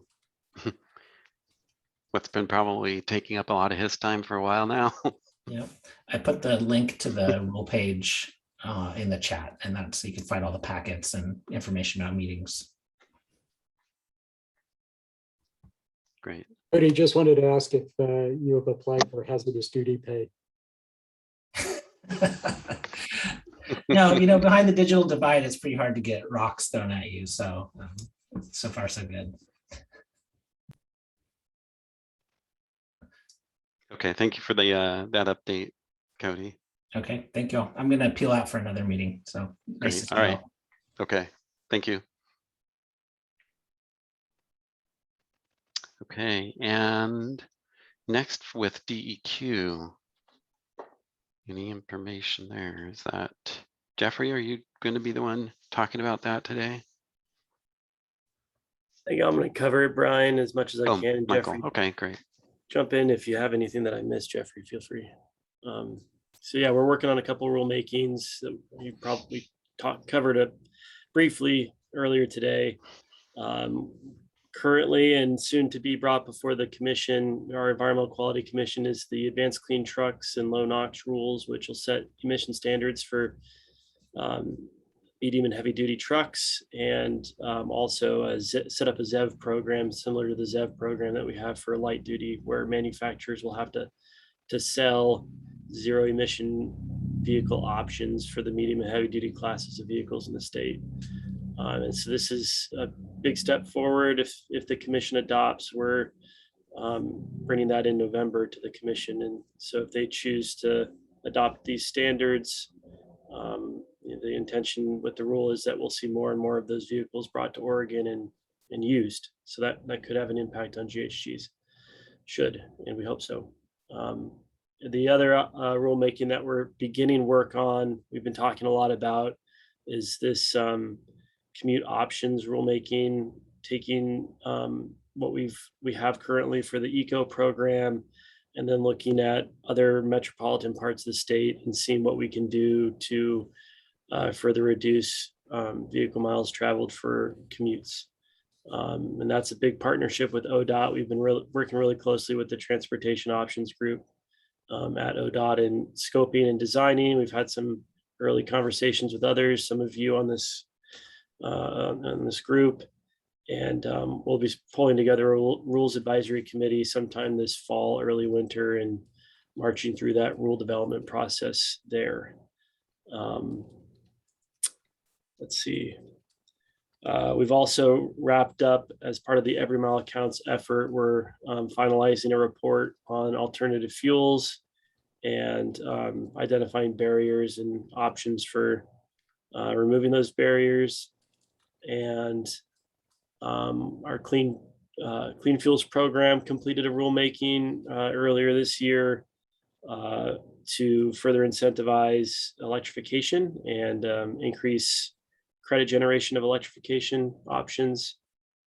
And they'll be looking at doing an expansion of the program sometime next year, which will be a big rulemaking effort. And that's to increase the stringency of the standard, requiring that fuels get cleaner and cleaner and cleaner. That standard that is set for the program right now will get more stringent, or at least we'll go through a rulemaking process for that. And then finally, if I'm sure a lot of you know, there's the climate protection program that's being designed at DEQ, and that will be brought before the commission in December as part of a special session. There's a lot of emission reduction potential there from a cap and I can't remember the terminology for it. Reduction program that will set caps and reduce those caps over time. And then the program has the potential to generate credits, and some of those offsets could be used to fund other projects. And so it's a very big, complex beast. And if you want more information on it, feel free to reach out to me and I'll connect with you with the folks who are helping design the program, and they can give you a bunch of resources on it. But the final decision is in December. I think that is the list. Oh, one more. The Oregon Clean Vehicle Rebate Program recently, as part of last session, had some changes, and so we'll be doing a temporary rulemaking in November that incorporates those changes from the legislature. And part of those changes increase one of the rebate dollar amounts, and also makes a couple tweaks to eligibility. And then it removed the sunset of the program. So the program is around into perpetuity, further incenting light duty vehicle conversion to zero emission options. And then we'll do a permanent rulemaking in by March of next year. Miss any, Jeffrey? Not that I know of, Michael. I mean, thanks. We're busy. Yeah. Tara, I saw your hand up. Yeah, I just a couple things that I think relate to this crowd in particular. Both the Clean Fuels Program that's extending 10 years, as well as the Climate Protection Program that sort of cap and invest. Both could potentially increase the cost of fuel, right? I don't know if you have any studies there, but I think that's part of the plan to have the travel behavior response. When I think of the STS vision, our roadmap, it assumed that we would be covering and paying our true costs on these things. which would then further induce travel behavior. So I don't know if you have any thoughts or resources you could point us to on that.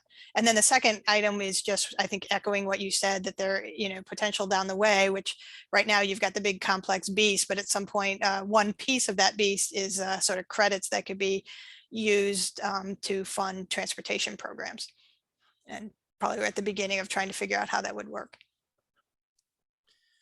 Yeah, I'll take a note to send a link to resources to Carol to share with the group on CPP design. And they've got so many fact sheets, and they actually procured a couple studies on impacts. So I'm not up to date enough to be able to speak to those, but I can point you in the right direction. Great, thanks.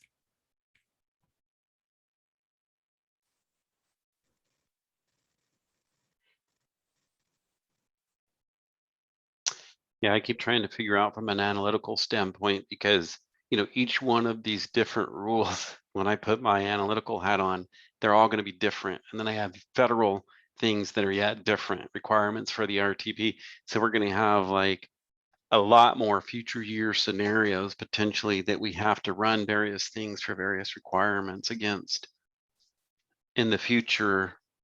So it almost, what I'm trying to figure out is, what's the coordination behind the scenes, like with the TPR and the cap and invest and all of those things? And then, because I'm looking ahead to the OTP and think, boy, that cap process really impacts funding for cities, counties, and the state on transportation potentially, right? With the fuel sales going down. So I don't know what sort of conversations have been going on around those longer term implications for funding, et cetera. And how we get our arms around all these different pricing pieces and mechanisms and their implications to equity, et cetera. It's going to be really challenging, I think, because they're not all aligning necessarily that well from what I can see so far. But that's just a kind of a sort of a statement for this group to realize it's going to get really hard for some of us to do the work moving forward. And we're probably going to have to regroup a little bit and figure out how to put some guidance together for that once these things are done.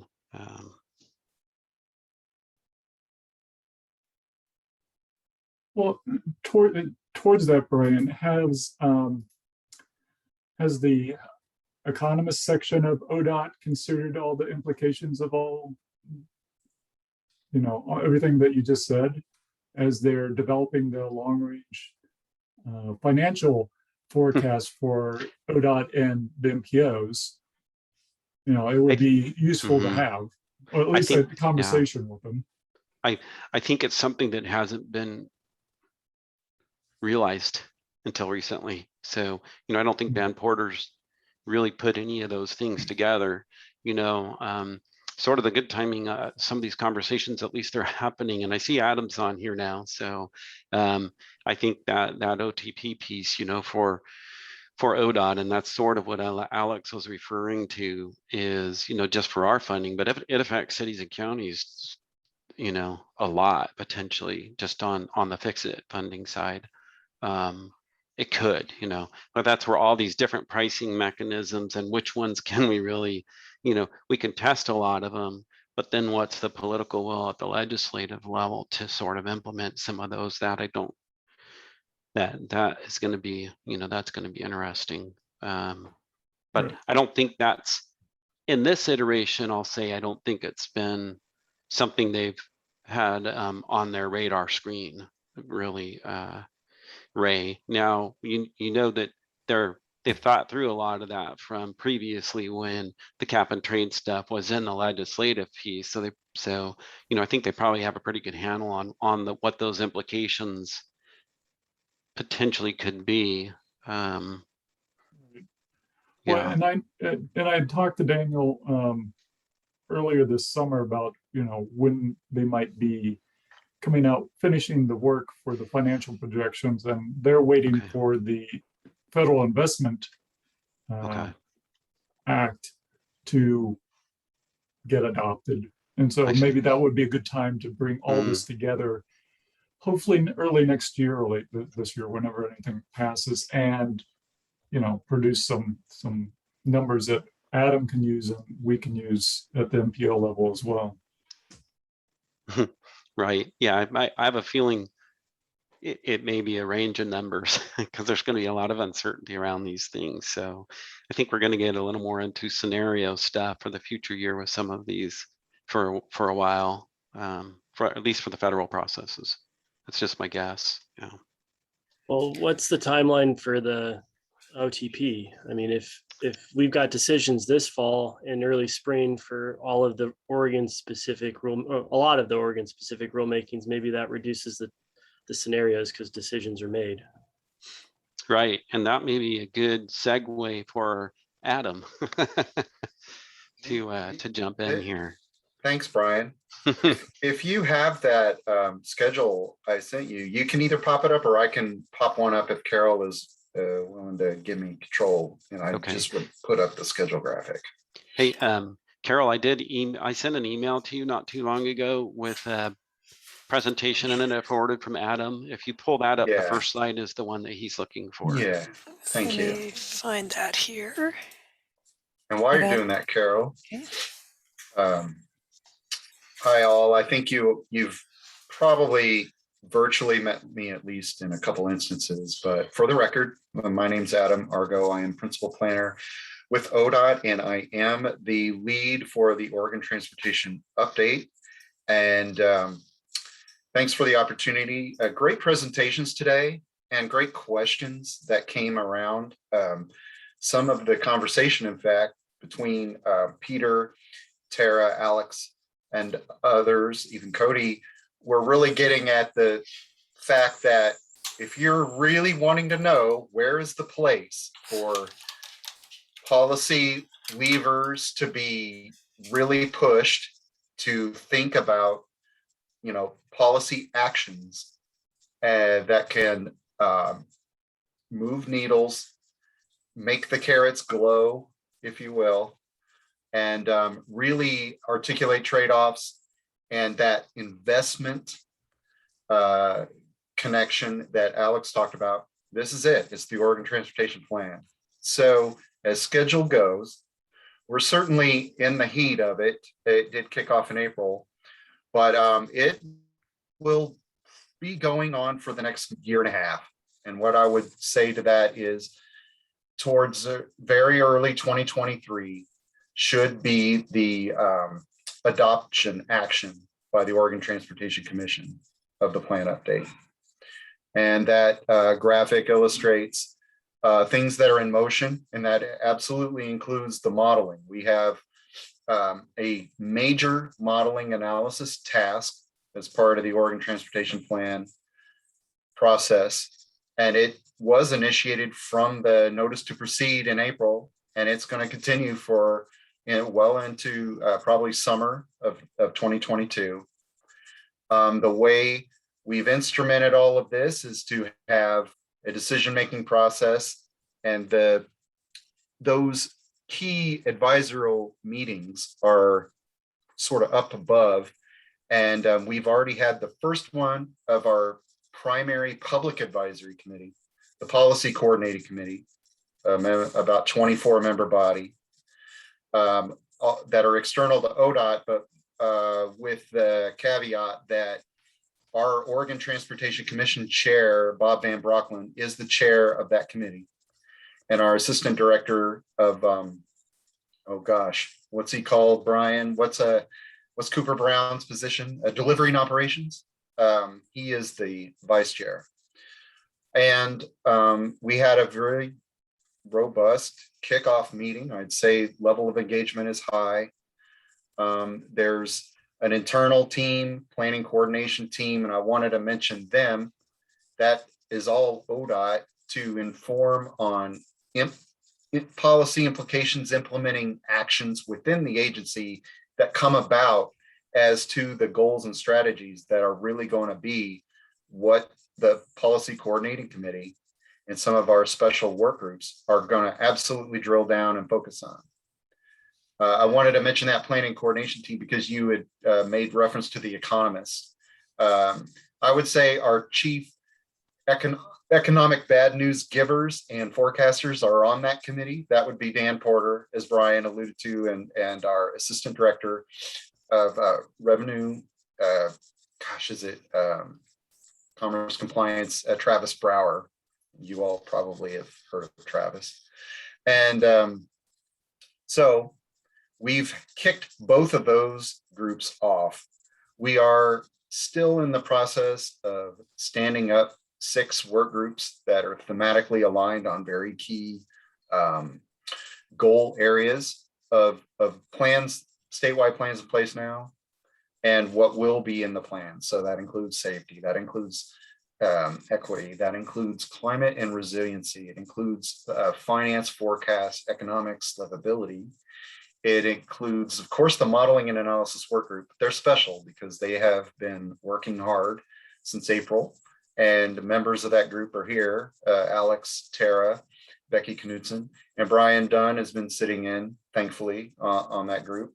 And we will be expanding it a little bit because we know some of you are really going to be key partners to bring in what you're doing at your level and the things that are going to help us be prepared when the policy coordinating committee is going to start coming at our project team with questions about what scenarios are you exploring around climate mitigation and adaptation, for instance, around equitable investments, around, all kinds of questions around funding sustainability and resiliency, and transportation options, because mobility and accessibility is another important work group. So with that, I will say in December 15th is our second meeting of the policy coordinating committee. We only have about probably 6 to 9 of those total meetings. So they're really key meetings. They're going to be substantial in outcome. And the second one that's coming up December 15th is really going to focus on the vision and value statement in the plan.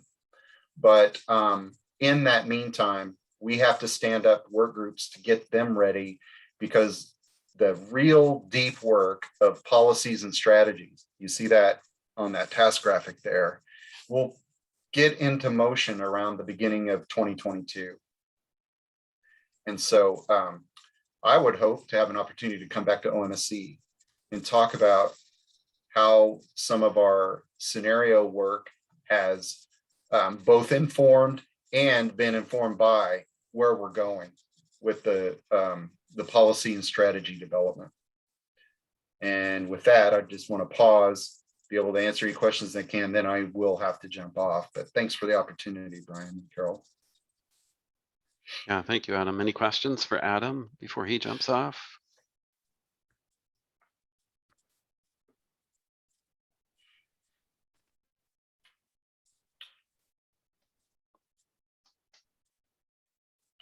All right, well, thank you, Adam. Sure.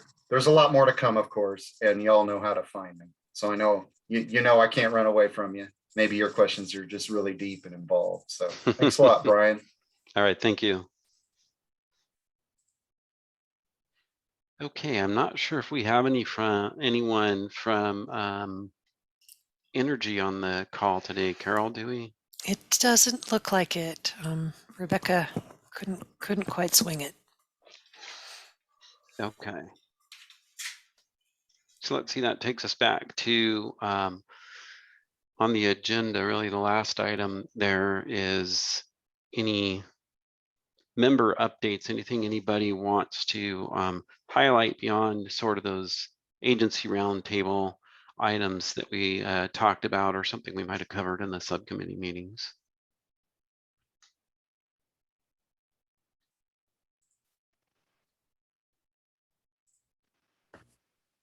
Tara. Yeah, I guess I might just share another effort that's going on in the climate office, coming out a bit of the executive order and the multi-agency partnership, Every Mile Counts. We are required to report on the progress of our efforts in moving forward on our GHG reduction goals. So we will be coming out with a performance measures dashboard on transportation emissions reduction. In a lot of ways, it will sort of encapsulate the STS, right? That back our handshake of what we needed to get to those goals and put it into a narrative form. Kind of starting out that hey, there's 6 categories here, click each button, start to learn more about what the roadmap says we're supposed to do. And then to the extent we can, we're going to try to provide data at the end of those, but and highlight the things along the way, like the employee trip commute program rulemaking that's going on with DEQ, or other efforts on the electrification side and so forth. So also will be a little bit of a report card as we've done in our monitoring in the past. So it should be kind of a one-stop for GHG mitigation reduction for transportation emissions.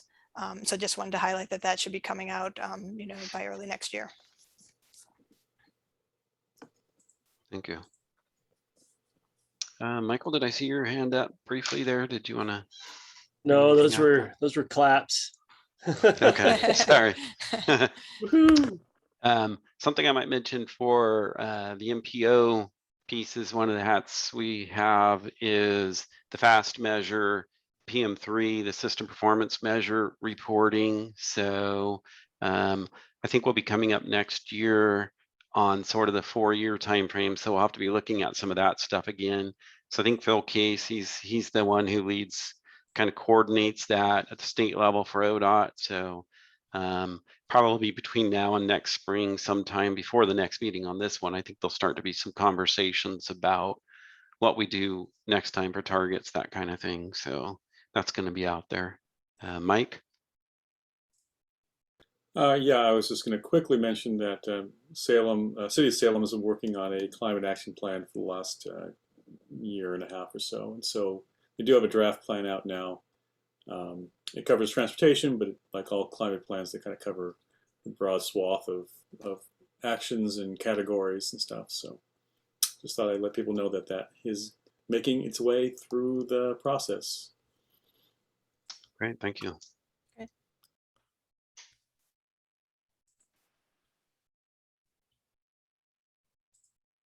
All right, anything else anyone has? Ling, you have your hand up there? Yes, somewhat unrelated to what we have been talking about so far. Some of you may be aware that census, the Bureau of Census is soliciting feedback on their change to the 2020 census product. They are making a major change that many of the data product is no longer, or at least that's their proposal, no longer publish up to the only up to the county level. So I'm sharing a link on the chat. The feedback deadline is this Friday, October 22nd. This website is so-called History GIS website. They share some of the comparisons on the so-called crosswalk between 2010 and 2020. If you're using the census data as a data source for any modeling work, which is why I think it related to this committee, is at least in my line of work, and whereas any of the vision eval, I will expect, for example, the travel demand modeling work will heavily rely on the census data. And then of course, the travel survey we are doing, certainly any forecasting modeling work rely on that will certainly also depends on the census to produce weights, produce the kind of ground truthing and so on. So certainly will be very important data source. If that change actually is implemented, it will be pretty devastating in terms of the data that's available to us.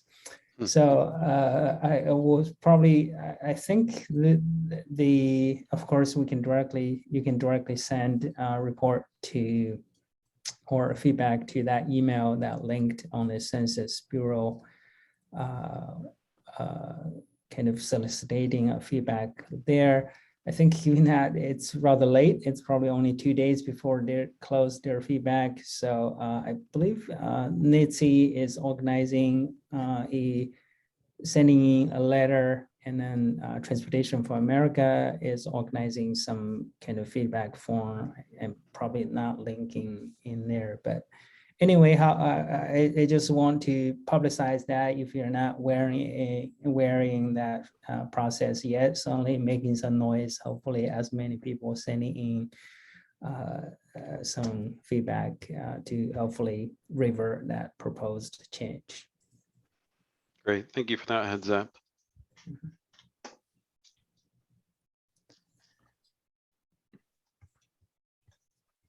Anyone else have anything you want to bring up or share? Okay.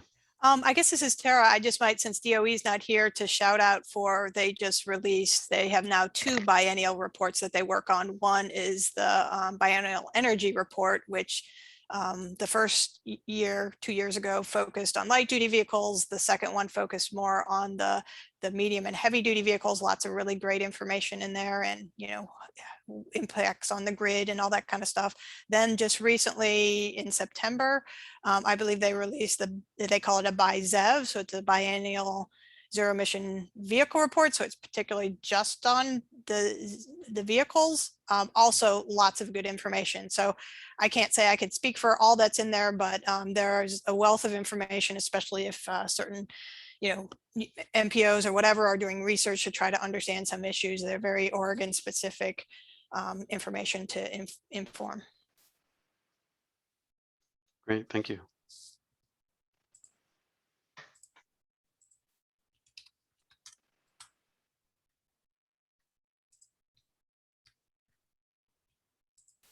All right. Well, I think that takes us to the end. And, just a reminder, our next meeting will be in April. If you have topics or agenda items, please get those to Carol so she can start kind of compiling everything for that one. I have, like we talked about today, we had a lot of great presentations. First, thanks to all the subcommittee folks and your updates on it. Those are appreciated and they're well organized. So I appreciate that and the timeliness of that. And then the presentations, Michael, Peter, Tara, that you guys had. I appreciate the time and effort you guys put into those and sharing that information. And I will look forward to seeing you all in April, if not before.